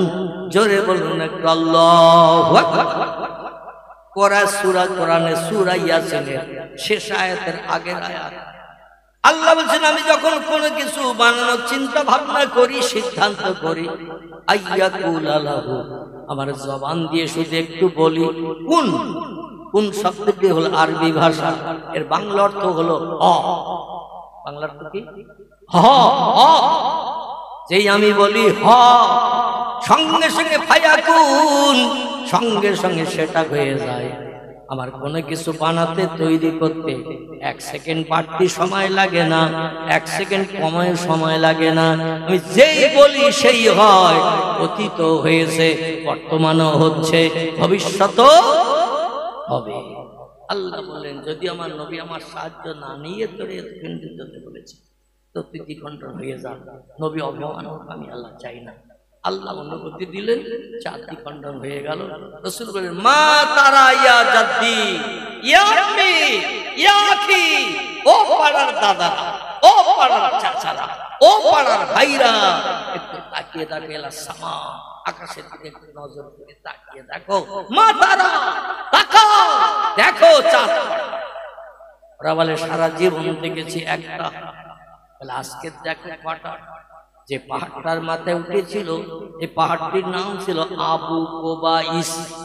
কি নাম? এই পাহাড়টির নাম ছিল আবু কোবাইস। সৌদি সরকার আশেপাশের সব পাহাড়গুলো ভেঙে দিয়েছে হাজিদের নামাজ পড়ার জন্য, ঘোরাফেরা করার জন্য, কিন্তু এই পাহাড়টার গায়ে সৌদি সরকার এখনো হাত লাগায়নি। কারণ বিশ্ব নবীর মুজিজার নিদর্শন ওই পাহাড়ের মাথায়। তাই কিয়ামত পর্যন্ত সরকার, সৌদির সরকার পাহাড়টা ভাঙবে না। জোরে বলুন একটু সুবহানাল্লাহ। এখনো মক্কা শরীফে গেলে সেই চন্দ্র দ্বিখণ্ডনের পাহাড়টা প্রতিটি হাজী নজরে দেখার সুযোগ পাবে। যেখানে প্রথম আল্লাহর আসমানে রহমত বর্ষণ হয়েছিল, তাম পৃথিবীর ভিতরে প্রথম রহমত বর্ষণ হয়েছিল। আদম নবীর দোয়া কবুল করে আল্লাহ পাক এই পাহাড়ে রহমত বর্ষণ করেছিলেন। জোরে বলুন সুবহানাল্লাহ। আমার ভাইরা, এই পাহাড়টা এখনো রয়েছে। সেই পাহাড়ের মাথায় দাঁড়িয়ে আবু জেহেল, আবু লাহাব, উমাইয়া বিন খালদ, সুফিয়ান ইবনে খালিদ, আবু সুফিয়ান, উতবা, উতাইয়া, শুআইয়া, ইকরামা, আবু সুফিয়ান, নাজ্জার, আব্বাস, ওমর, এরা তখনও কেউ কালেমা পড়ে মুসলমান হয়নি। সব তখন নবী দুশমন শত্রু। হামজা, এরা কেউ তখন কালেমা পড়ে, সব শত্রু। নবী তখন একা একদিকে। প্রথম কালেমা পড়ে মুসলমান হয়েছেন আবু বকর সিদ্দিক। জোরে বলুন সুবহানাল্লাহ। নবী হেরা পাহাড় থেকে ফিরে এসে যেই কলেমার দাওয়াত দিয়েছে, প্রথম নবীর হাতে হাত দিয়েছে আবু কুহাফার বেটা আবু বকর সিদ্দিক। জোরে বলুন সুবহানাল্লাহ। আর সব সত্য। ওরা আকাশের দিকে তাকিয়ে দেখে, আকাশে 2টো চাঁদ দেখা যাচ্ছে। কটা? 2টো। নবী বলছেন, মা তারা ইয়া জাদ্দি ইয়া দেখতে পাচ্ছ? বলছে, মোহাম্মদ দেখছি 2টো চাঁদ। নবী বললেন, তাহলে চাঁদ 2টো করা যায় কিনা? বলছে, তার তুমি করেছো, শুধু বলেছো, যে আঙুলটা লম্বা করে বলেছ, আর চাঁদটা একটু মাঝখান থেকে কেটে দুদিকে যেন স্প্রিং এর মতো দুদিকে দুটো সরে গেল। নবী বলছেন, তাহলে আমি পয়গম্বর কিনা বলো? বলছে, মোহাম্মদ অত তাড়াতাড়ি তোমার পয়গম্বর বলে মানা যাবে? নবী বলছেন, কারণ? বলছে, মোহাম্মদ কারণ হচ্ছে এই, তুমি চাঁদ কেটে 2টো করেছো, ওই কাঁটা চাঁদ আবার জোড়া দিতে পারে কিনা সেও আমাদের দেখে নিতে হবে। ও মোহাম্মদ, তুমি চাঁদ কেটে 2টো করে দেখাচ্ছ, আমরা দেখলাম, কিন্তু তোমার আবার ক্ষমতা আছে কিনা 2টো চাঁদ আবার একটা করে জোড়া দেওয়া? ওরা বলো, মোহাম্মদ অনেক মানুষ রেগে টেগে দিয়ে মাটির হাঁড়িতে লাঠির বাড়ি মারে, ভেঙে ভেঙে যায়। হাঁড়িটা ভেঙে গেলে, কলসি ভেঙে গেলে যখন তার রাগ মিটে যায়, তখনও মনে মনে কষ্ট পায়, কেন ভাঙলাম? না ভাঙলে তো ভালো থাকতো, আবার একটা কেনার দরকার হতো না? তো তখন অনুতপ্ত হয়, বলে না ভাঙলি ভালো হতো, হঠাৎ রেগে গেলাম আর খপ করে রাগ হয়ে গেছে, আর খপ করে বেরিয়ে গেছে। এই জন্য তারা অনুতপ্ত হয়, মোহাম্মদ তুমি ভাঙা হাড়ি জোড়া দিতে পারো কিনা, ভাঙা কলসি আবার জোড়া লাগাতে পারো কিনা, কাঁটা শাক জোড়া দিতে পারো কিনা, একটু আমাদের দেখাও, আমাদের চোখ ঠান্ডা হয়ে যায়, তারপরে চিন্তা ভাবনা করবো। আবু জেহেল, আবু লাহাব, হুমায়ুন বিন খালদ, সুফিয়ান ইবনে খালিদ হারবি, উতবা, উতাইবা, শুআইবা, ইকরামা, আবু সুফিয়ান, নাজ্জার, আমরা চিন্তা ভাবনা করবো, তোমার এই পয়গম্বর বলে মানব। নবী বলেন, এ চাঁদ পূর্বে যেমন ছিলে তেমন হয়ে যাও। নবীজির কাছ থেকে চাঁদের দূরত্ব কত?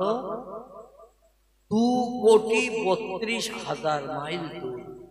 আচ্ছা, কোটিটা কাছের কাছে আছে, 2 কোটি, তারপর 32,000 মাইল দূর। এখান থেকে সৌদি আরব 6,500 কিলোমিটার। কতটা? 6,500।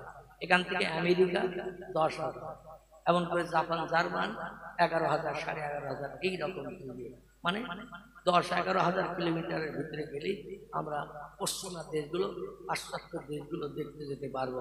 কিন্তু 2 কোটি মাইল দূরে যাওয়া কি সম্ভব? 32,000 মাইলকে খুঁজে বেড়ানো সম্ভব? সম্ভব তো না। নবী বললেন, সঙ্গে সঙ্গে টেলিফোনের কানেকশন চৌম্বকের মতো চাঁদে চলে গেল, আর চাঁদ হঠাৎ করে দুই দিক থেকে এক জায়গায় এসে জোড়া হয়ে গেল। জোরে বলুন সুবহানাল্লাহ। নবী বললেন, কি দেখছো? দেখছি মোহাম্মদ চাঁদ একটা হয়ে গেছে। নবী বললেন, ভাঙা হাড়ি জোড়া দিতে পারি কিনা, ভাঙা কলসি আবার নতুন করে গড়ি দিতে পারি কিনা? বলে, মোহাম্মদ তুমি পারো সব, তাহলে আমি কলেমা পড়ার দায়িত্বে এসেছি কিনা? বলছে, ওটা কাল সকালে বলবো। কাল সকালে আমাদের একটু মিটিং করতে চিন্তা ভাবনা করতে, এক ধর্ম ছেড়ে আরেক ধর্মে যাবো, কত তাড়াতাড়ি ধর্ম ছাড়া যাবে? পিতৃপুরুষের ধর্ম যুগ যুগ ধরে আমরা মেনে চলে আসছি, আর তোমার ধর্ম মানলে একটা খোদারে মানতে হবে, 360টা খোদা আমাদের খাওয়া ঘরে দেওয়া রয়েছে, তাদের বাদ দিতে হবে, এত তাড়াতাড়ি বাদ দেওয়া কি সম্ভব? কাল সকালে বলবে। না, ইয়া মুহাম্মদ বিন আব্দুল্লাহ। নবী বললেন, যাও জোরে বলুন সুবহানাল্লাহ। সকালবেলা নবী নিজে উঠে গেছে, ও চাচা, ও দাদা, ও ভাই, তোমার আজকে সকালবেলা বলবে বলবে তো সারা রাত মিটিং করে কি করলে? বলছে, মোহাম্মদ তোমার জায়গায় তুমি থাকো, আমার জায়গায় আমি থাকি, তোমার সঙ্গে কোনো কথাবার্তা হবে না। আরে বিশ্ব নবীকে এইভাবে অপমান করেছে ওরা 13 বছর, অবসর 13 বছর। কিন্তু ঘটনা ঘটে গেছে কি, এই চন্দ্র দ্বিখণ্ডনের পরে একটানা 18 দিন পয়গম্বরের কাছে জিবরিল আসেন। কি আসেন? একটানা 18 দিন পয়গম্বরের সমস্যা সমাধানের জন্য জিবরিল এসে বলে দেয় না। এতদিন যখনই কোনো সমস্যায় বিপদে পড়তেন, মা ইয়ানতিকু আনিল হাওয়া ইন হুয়া ইল্লা ওয়াহী ইউহা। জোরে বলুন আল্লাহু আকবার। আল্লাহ বলেন, হাবিব ওহী কর্তৃক তোমাকে নিয়ন্ত্রণ করেছি, যখন কোনো বিপদে পড়বে, মুসিবতে পড়বে, সমস্যায় পড়বে, প্রশ্নের সম্মুখীন হবে, ও মুহাম্মদ নিজের মগজ ধলাই করে কোনো উত্তর যেন মক্কাবাসীদের কাছে দিতে যাবে না, কারণ মানুষের জ্ঞান কম, আমি আল্লাহ আমার জ্ঞান হলো সকলের থেকে বেশি, আর আমার জ্ঞানের কথা নিয়ে মানুষের কাছে উত্তর দিলে কিয়ামত পর্যন্ত একটা উত্তর মিথ্যা প্রমাণ করতে পারবে না। এই জন্য আপনি একটু মাথাটা আকাশের দিকে উঁচু করবে। তাফসীরের কিতাবে লেখা হয়েছে, যখন কোনো প্রশ্নের সম্মুখীন হবেন, নিজের মগজের মাধ্যম দিয়ে উত্তর জানতে পারবেন না। সব জিনিস মানুষ জানে না, সব জিনিস জানে কে? সব কথা শুনতে পাই কে? সব জিনিস দেখতে পাই কে? তাড়াতাড়ি সব কাজ করতে পারেন কে? তিনি বলেন আল্লাহ সুবহানাহু তাআলা। তুমি আমার সাহায্যের জন্য একটু মুখটা উপরে উঁচু করবে। আমি সামিউম বাসির আলমুল গায়ব, আমি আরশ কুরসিতে বসে তাম পৃথিবীর সব দেখতে পাই টেলিভিশনের পর্দার মতো। আমি সবার কণ্ঠের আওয়াজ শুনতে পাই। সপ্তম আসমানের উপরে আরশ কুরসিতে বসে অমাবস্যার অন্ধকার রাতে ক্ষুদ্র গুঁড়ো লাল পিঁপড়ে জমিনে যদি হেঁটে যায়, আমি আরশ কুরসিতে বসে বসে ওই পিঁপড়েটার পায়ের শব্দ পর্যন্ত শুনতে পাই। নারায়ে তাকবীর। পৃথিবীর বিজ্ঞানীরা এমন কোনো মেশিন বানিয়েছে আজ পর্যন্ত যে মেশিন চালু করে দেওয়ার একটা গুঁড়ো ছোট্ট লাল পিঁপড়ে ওই খাবার টাবার রাখলে এসে ওঠে না, গুঁড়ো পিঁপড়ে খুব গুঁড়ো, একটু মোটা ধরনের লাল না, কিন্তু প্রত্যেকে আরেক ধরনের ছোট পিঁপড়ে আছে।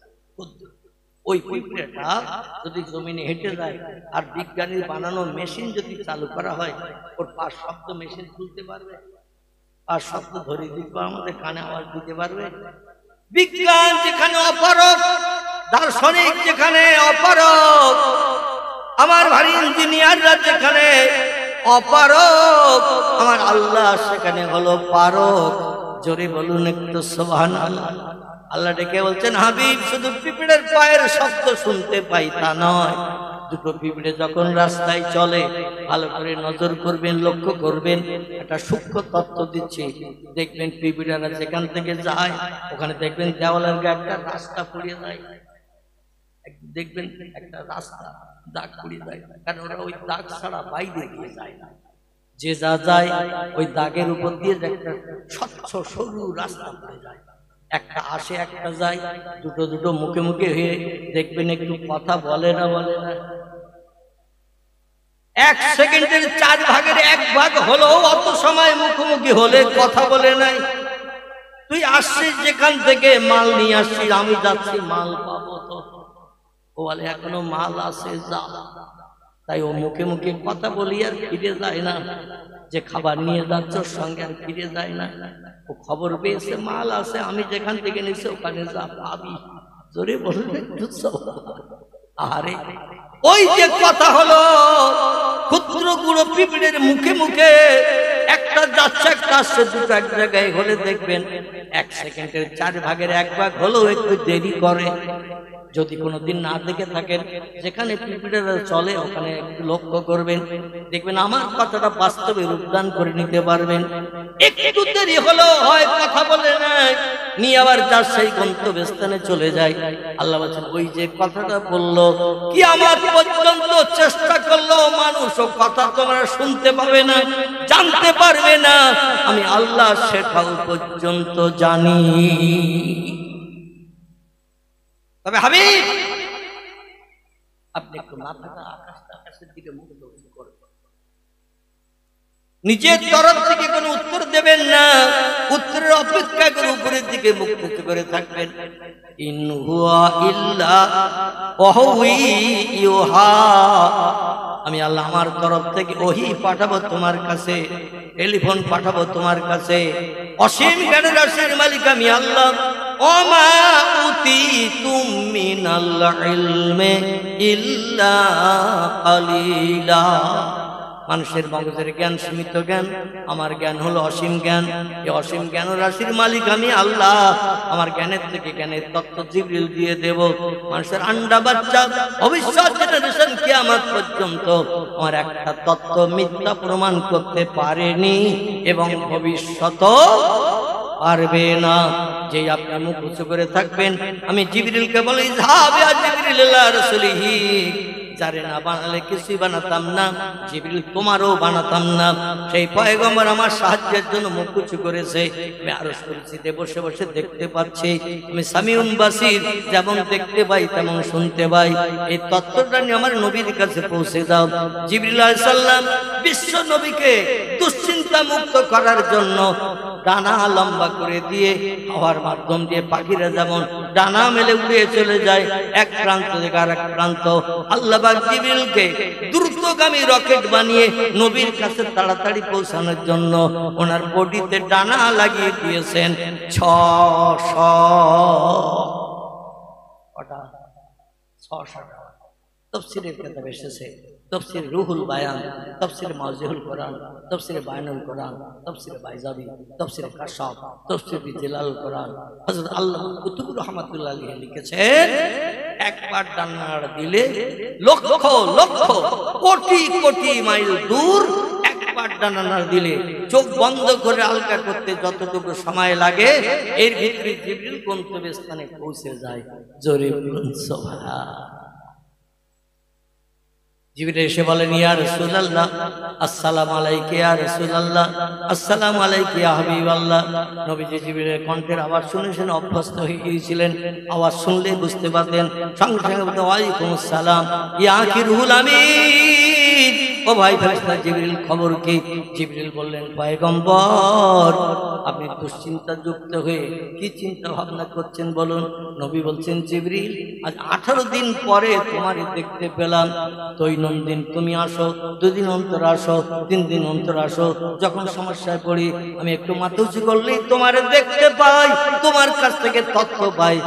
18 দিন তোমারে দেখতেও পাই না, তোমার কাছ থেকে আল্লাহর কোনো তথ্য পাই না। বিষয়টা কি, ব্যাপারটা কি আমি একটু জানতে চাই।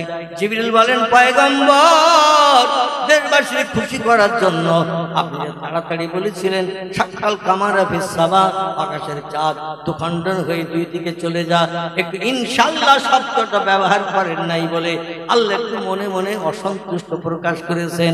আমার সাহায্যের দরকার মুহাম্মদের যখন নাই, তবে চাঁদ যারে না বানালে কিছুই বানাতাম না, সেই নবী চেয়েছেন। নবী অপমান হলে, তুমি দ্বিখণ্ডন না হলে সারা মক্কার মানুষ দুচ্ছায় লাথি করতে করতে যাবে, নাউজুবিল্লাহ।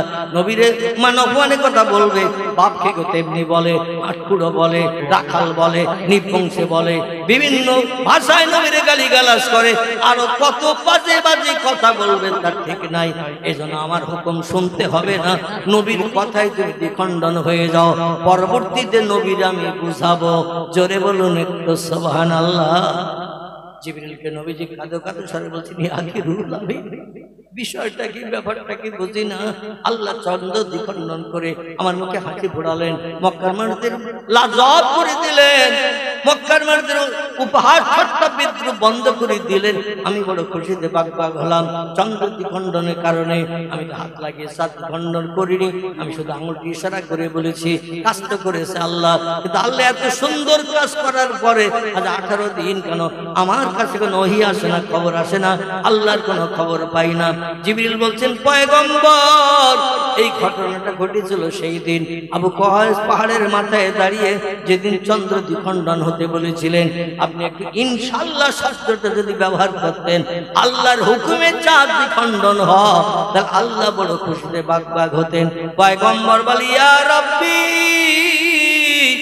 আজকের ওয়াদা করছি, অঙ্গীকার করছি, যখন কোনো কথা বলবো ইনশাআল্লাহ আগে না বলে কোনো কথা আমি আমার জীবনে বলবো না। আমার ভাইরা, তাফসীরের কিতাবে এসেছে আল্লাহ পাক 5টি রাত উম্মতে মুহাম্মাদের কল্যাণের জন্য, মুখে হাসি ফোটানোর জন্য 5টি রাত পৃথিবীতে প্রতি বছর দান করেছেন। খুব সংক্ষেপ করে বলি, একটি রাত হলো রজব মাসের 1ম তারিখের রাত, 2 নম্বরের রাত হলো শাবান মাসের 14 তারিখের দিনগত রাত, যেটাকে শবে বরাত বলা হয়। 3 নম্বর হলো রমজান মাসের 26 তারিখের দিনগত রাত, যেটাকে লাইলাতুল কদরের রাত বলা হয়। 4 নম্বর হলো ঈদুল ফিতরের ঈদের রাত। 5 নম্বর হলো ঈদুল আজহার ঈদের রাত। জিলহজ মাসের 9 তারিখের দিনগত রাত, 10 তারিখের রাত। এই 5টা রাত আল্লাহ উম্মতি মুহাম্মাদের জন্য তোহফা স্বরূপ দান করেছেন, পাপ মোচনের জন্য, ভুল ক্ষমা করার জন্য, অপরাধ গুনাহগুলোকে মাফ করে দিয়ে, সাবান দিয়ে বেগুনা বানিয়ে জান্নাত হালাল বানাবেন বলে আল্লাহ পাক ডেকে বলেন, হাবিব এই 5টি রাত আপনার উম্মতের জন্য তোহফা স্বরূপ শুধু দান করি নাই, আপনি জীবনে যদি কোনো অনিচ্ছাকৃত ভুল করে ফেলেন, তাহলে আমি আল্লাহ এই রাতের ইজ্জতের খাতিরে আপনাকেও আমি ক্ষমার চোখে দেখি। নারায়ে তাকবীর। আমার ভাইরা, যে কথাটা আমি আপনাদের কাছে বলছিলাম, তাহলে বিশ্বনবী মুহাম্মদ রাসূলুল্লাহ জীবনে একটা ছোট্ট ভুল করেছিলেন। কি ভুল? ছোট্ট ভুল, মানে ধরার ভিতরে হয় না, এইরকম একটা ভুল। টুক করে কথা বলতে যে একটু আল্লাহ স্মরণ করেনি। আমাদের রাস্তায় চলতে গেলে বাম্পারে মাঝে মাঝে হোঁচট খাই না, তাই আচ্ছা বাম্পারে হোঁচট খেলে আল্লাহ বলি না, পাপ করবো, কি বলি? বাবারে, মারে, বাপরে গেছি, এরকম ভাষা আমাদের ব্যবহার হয় না। তাহলে ওই বিপদের সময় আমরা কারে ডাকি? মারে ডাকি, বাপরে ডাকি, বন্ধুরে ডাকি, শয়তান তার আশার কথা ছিল আসেনি, আর রাস্তার দিকে তাকাতে দিয়ে বাম পায়ে ধাক্কা দিয়েছে। এরকম মাঝে মাঝে বলি না, ও যদি আসতো তাহলে আর আমি রাস্তার দিকে তাকাতাম না, বাম পায়ে ধাক্কা খাতাম, কি মাথায় হোসব খেয়াল নোক আমার এরকম মাঝে মাঝে বলি না বলি না। তাহলে আমরা এইরকম ভুল কত করি তার ঠিক ঠিকানা আছে। নবী বলছেন বিপদে মুসিবতে দুঃখে দুর্দশায় অভাবে সমস্যায় রোগে শোকে সব সময় স্মরণ করতে হবে কাকে? আর একটা বার বলে বিপদে মুসিবতে দুঃখে দুর্দশায় অভাবে রোগে শোকে সব সময় স্মরণ করতে হবে তাকে, যিনি আমাদের বানিয়েছেন, যিনি আমাদের সংসার জীবনে সুখ ভোগ করার সুযোগ দিয়েছেন, যিনি হায়াত তকদির আমাদের দান করেছেন, পৃথিবীতে নির্দিষ্ট দিন বসবাসের সুযোগ দিয়েছেন। অ্যাডভান্স কাউকে ডেকে নেন না, জোরে বলুন একটু সুবহানাল্লাহ। সব সময় আমাদের স্মরণ করতে হবে তাকে, তিনি তার নাম বলেন। আমার ভাইরা, পৃথিবীতে 4টি দলের মানুষ। এবার আসুন আপনাদের আমার মূল কোরআনের আয়াতের তরজমা তাফসীরের দিকে নিয়ে যাই। দেখতে দেখতে রাতও বোধহয় অনেক হয়ে গেছে, দেখতে দেখতে 11:30 বাজতে যায়। আসুন কিছু সময়ের জন্য আলোচনা রাখি। আল্লাহ কোরআনে বললেন উলাইকা আন'আমাল্লাহু মিনান নাবিয়্যিন ওয়াস-সিদ্দীকিন ওয়াস-শুহাদায়ে ওয়াস-সালিহিন ওয়া হাসুনা উলাইকা রাফিকা। জোরে বলুন আল্লাহু আকবার। এবার একটু মানিয়ে নেন আল্লাহর কোরআনের কথার সঙ্গে, আর যে কথাগুলো এত সময় বললাম ঘন্টার লেগের মতো, কথার সঙ্গে অ্যাডজাস্ট সামঞ্জস্য আছে কিনা। আল্লাহ বলেন আমার তরফ থেকে এ নাম পাবে, তোহফা পাবে, গিফট পাবে 4টি দলের মানুষ। কথা কোরআনে আল্লাহ 4টে দলের নাম কোট করেছে। 4টে দল কারা? খুব সংক্ষেপ করে বলুন, অন্যথা আমি শেষ পর্যায়ের দিকে পৌঁছবো। দেখতে দেখতে 1.5 ঘন্টার কাছাকাছি হয়ে গেছে। আমার ভাইরা, একটি দলের নাম বললেন নবীন। কি নাম? নবী। নবী নবী আমাদের পয়গম্বর নবী ছিল না? ছিল না? তাহলে পয়গম্বর যেটা চেয়েছেন আল্লাহ দেশেন না দেননি? কি দেশেন না দেননি? কারণ আল্লাহ বলছেন আমি আল্লাহ তার আপন হয়ে যায় নবীরা, আমি আল্লাহ আমার আপন হয়। আল্লাহ বলছেন পৃথিবীতে 4টি দলের মানুষ আমার আপন হয়েছে। কটা? 4টি দলের মানুষ, শুধু নবীরা না। 4টি দলের মানুষ পৃথিবীতে আমার আপন হয়েছে। একটি দলের নাম হলো নবীর দল, 2 নম্বর হলো সিদ্দিকী সত্যবাদীর দল, বিবাদী সত্যবাদীর দল।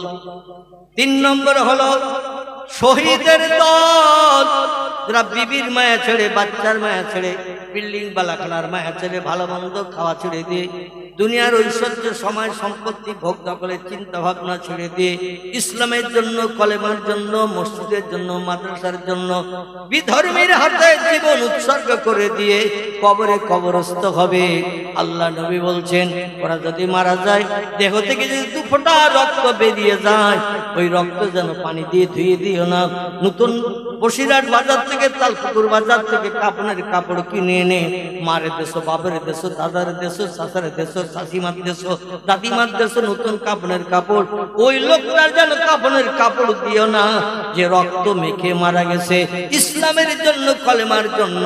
ওই রক্ত মাখা কাপড় অবস্থায় কবরে দাফন করে দাও। এখন আমরা একটা প্রশ্ন করতে পারি কিনা, বিবির মায়া ছাড়লো, বাচ্চার মায়া ছাড়লো, ভবিষ্যৎ জীবনে সুখ শান্তি পরিত্যাগ করলো, আল্লাহর মসজিদ রক্ষা করতে যে কোরআনের ইজ্জত বাঁচাতে একদল ভিন ধর্মাবলীরা মত তত্ত্বে পাগলে বলছে মসজিদে যত কোরআন শরীফ আছে সব বাইর করে আগুনে পুড়িয়ে দেব। এরকম অনেক জায়গায় ঘটেছে না? অনেক জায়গায় ঘটছে, আর এখনো ঘটছে। আল্লাহ পাক হেফাজত করুক মুসলমানদের, জোরে বলুন আমিন। আমার ভাইরা, কেউ যদি কোরআন পড়াচ্ছে দেখতে যে তাদের থেকে মোকাবেলা করতে যে প্রাণ দেয়, জীবন চলে যায়। নবী বলছেন ওর গায়ে নতুন কাপড় দিও না, গোসলও করিও না, ওই রক্তমাখা কাপড় পরিয়ে কবরে দাও। যতদিন না পর্যন্ত কিয়ামত হবে ততদিন পর্যন্ত কবরে ওই রক্তমাখা কাপড় নিয়ে লোকটা জিন্দাবস্থায় থাকবে। নারায়ে তাকবীর। আল্লাহ নবী বলেন পোকাকে আল্লাহ নিষেধ করে দিয়েছে, মাটিকে আল্লাহ নিষেধ করে দিয়েছে, খবরদার আমার এই বান্দার গায়ে স্পর্শ করবি না, বান্দার গায়ের গোশত খাবি না, তার দেহের সঙ্গে কোন রকম দুঃসম্পর্ক তৈরি করবি না, খারাপ ব্যবহার করবি না। যেমন রেখেছে আপনজন, কিয়ামতের দিন হাজার হাজার বছর পেরিয়ে গেল, ওই কাফনের কাপড়ে যেমন করে কবরে দিয়েছে, ওই কাফনের কাপড় রক্তমাখা অবস্থায় হাসরের মাঠে তেমন লোকটা হাজির দেবে। নারায়ে তাকবীর। এবার একটা ছোট্ট প্রশ্ন করি, হাসরের মাঠে নবী আম্বিয়া থেকে শুরু করে ওলিয়া উলিয়া থেকে শুরু করে সব দলের মানুষ যখন কবর থেকে হাসরে হাজির হবে, আল্লাহ বিচার শুরু করে মানুষের নাম আমলের পাপ পুণ্য ওজন করিয়ে তারপরে জান্নাত হালাল বানাবেন।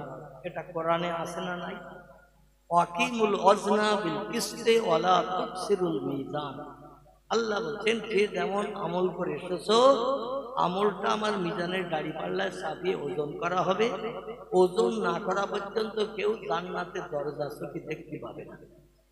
কারণ যেখানে তোমাদের হিসাব নিকাশ করা হবে ওটা হলো হাসরের মাঠ, ইয়াউমুল কিয়ামত। আর ওখান থেকে বহুত বহুত বহুত দূরে জান্নাত, ওখান থেকে বহুত বহুত বহুত দূরে জাহান্নাম। যেখানে হিসাব নিকাশ হবে সেখানে কাছে কাছে জাহান্নামও নাই, জান্নাত নাই। এই জন্য তোমাদের ওখানে হিসাব নিকাশ করা হবে প্রত্যেকটি ব্যক্তি। কিন্তু তিরমিজি শরীফের হাদিসে নবীজি বলেছেন আল্লাহ পাক হিসাব নিকাশ ছাড়া প্রথম জান্নাত উদ্বোধন করবেন একটা দলের মানুষকে দিয়ে। তারা কারা? আলহামদুলিল্লাহ, কোন হিসাব নিকাশ হবে না। কবর থেকে হাসরে যাবে, বিচার শুরু করার আগে, দাড়ি পাল্লা খাড়া করার আগে, ফেরেশতাদের নিযুক্ত করার আগে আল্লাহ বলবেন যারা রক্তমাখা কাপড় অবস্থায় হাসরের মাঠে দাঁড়িয়ে আছে, এ ফেরেশতা মা হাযার রাজুল, ওই লোকগুলো কারা? ফেরেশতারা বলেন ইয়া রাব্বি আল্লাহু আলাম, আল্লাহ সব থেকে বেশি জানেন ওই রক্তমাখা কাপড় পরে দাঁড়িয়ে আছে কারা, আর উলঙ্গ হয়ে দাঁড়িয়ে আছে কারা। নবীরাও থাকবে উলঙ্গ, নবীর বিবিরাও থাকবে উলঙ্গ, নবীর সাহাবীরাও থাকবে উলঙ্গ, নবীর উম্মতরা থাকবে উলঙ্গ, ওলিয়া উলিয়ারা থাকবে উলঙ্গ। সবাই হাসরের মাঠে উলঙ্গ থাকবে, গায়ে কোনো বসন পোশাক কিছুই থাকবে না। কেবল একজন ব্যক্তি কাপড় পরে কবর থেকে উঠবেন। লোকটাকে একজন ব্যক্তি কবর থেকে কাপড় পরে উঠবেন, হাসরের মাঠে হাজির হবেন কবর থেকে উঠে। খুব বেশি দূরে তার যেতে হবে না, যেখান থেকে উঠবেন সেখানেই হাসরের মাঠ। জোরে বলুন একটু সুবহানাল্লাহ। কারণ মদিনার উত্তর দিকে হলো সিরিয়া, সিরিয়ার দেশের একটি জায়গা, জায়গাটির নাম হলো প্যালেস্টাইন। কি নাম বললাম? প্যালেস্টাইন। প্যালেস্টাইন খুব ভালো করে শুনেন। এই প্যালেস্টাইনে একটা মসজিদ আছে, মসজিদটির নাম হলো মসজিদুল আকসা, যারে বলা হয় বাইতুল মুকাদ্দাস। নাম শুনেছেন? এই বাইতুল মুকাদ্দাসের সামনে থেকে আল্লাহ পাক হাসরের মাঠ স্টার্ট করবেন, আর মক্কা মুকাররমার আরাফাতের মাঠ পর্যন্ত এই হাসরের মাঠ লম্বা হবে। বোঝা গেল? সিরিয়ার বাইতুল মুকাদ্দাস, ওই বাইতুল মুকাদ্দাসের সামনে থেকে হাসরের মাঠের স্টার্ট হবে, শুরু হবে। আর ওইখান থেকে আস্তে আস্তে আস্তে আস্তে উত্তর থেকে দক্ষিণের দিকে আসবে, আস্তে আস্তে মদিনা হয়ে আমার ভাইরা মাঝখানে যত বিশ্ব নবীর বাবা মা কবরস্থ হয়েছে, মাকামে আবওয়া, এসব জায়গাগুলো সব হাসরের মাঠ হবে। আমার ভাইরা আয়েশা মসজিদের জায়গাটাও হাসরের মাঠ হবে, মক্কা শরীফ হাসরের মাঠ হবে। মক্কা শরীফ হয়ে আরো দক্ষিণ দিকে আসবে, জায়গাটার নাম হলো আরাফাত। মক্কা থেকে আরো 14.5 কিলোমিটার দূর এই জায়গা পর্যন্ত যেখানে আছে জাবালে রহমত পাহাড়, এই পর্যন্ত আল্লাহ লম্বা হাসরের মাঠ বানাবেন। দুনিয়ার সব বছরে মানুষকে এক মাঠে হাজির করাবে, মাঠে তাও অসংকুলান হবে না। আল্লাহরা চিন্তা করতে হবে না যে লোকের জায়গা হচ্ছে না, আবার একটু বাড়া, এমন জায়গা বানাবেন তাতে সব মানুষের জায়গা ধরে যাবে। জোরে বলুন সুবহান। সেখানে একজন ব্যক্তি কবর থেকে উঠে হাসরে হাজির হবেন, তিনি হলেন আমাদের পয়গম্বর, যার নাম মুহাম্মদুর রাসূলুল্লাহ সাল্লাল্লাহু আলাইহি ওয়াসাল্লাম। জান্নাতি রেশমি শাটিনের পোশাক পরিয়ে অতি উত্তম কোটি কোটি কোটি কোটি টাকা দাম, যে দামের পোশাক পৃথিবীতে কোনো মানুষ বানাতেও কিয়ামত পর্যন্ত পারবে না, বেচার সুযোগ হবে না, বেচার সুযোগ হবে না এবং বানাতেও পারবে না। আল্লাহ সেই পোশাক জান্নাতের ভিতরে বানিয়ে রেখেছেন। এই পোশাক পরি আমাদের নবীজিকে হাসরের মাঠে হাজির করাবেন। তার পুতঙ্গ দেহের অঙ্গ পুতঙ্গ পৃথিবীর কোনো মানুষকে দেখতে দেবে না, আর সবার দেহের অঙ্গ পুতঙ্গ মানুষ দেখতে পাবে। তবে সেদিন লজ্জা কি জিনিস কোনো মানুষের হবে না।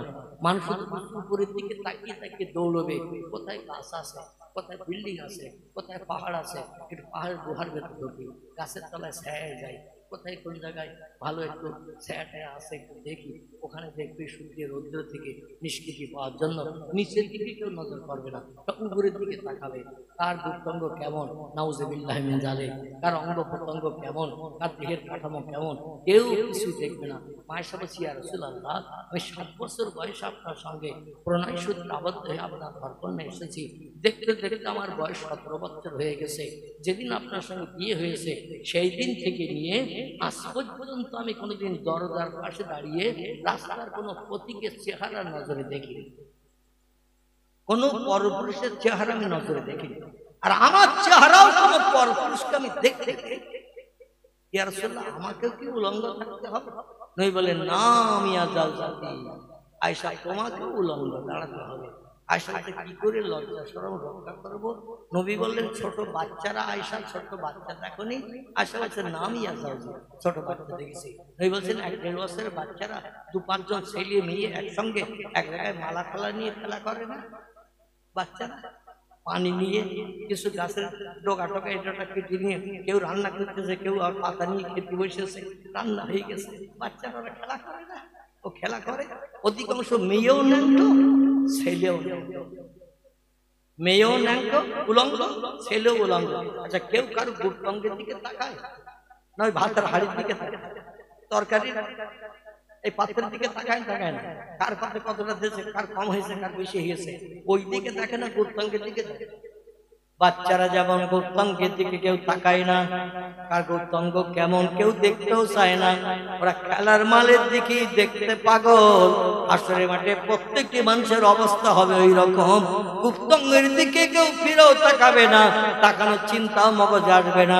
সূর্যের রৌদ্রের প্রখর রৌদ্র চলবে তখন তেমন। জোরে বলুন একটু সুবহানাল্লাহ।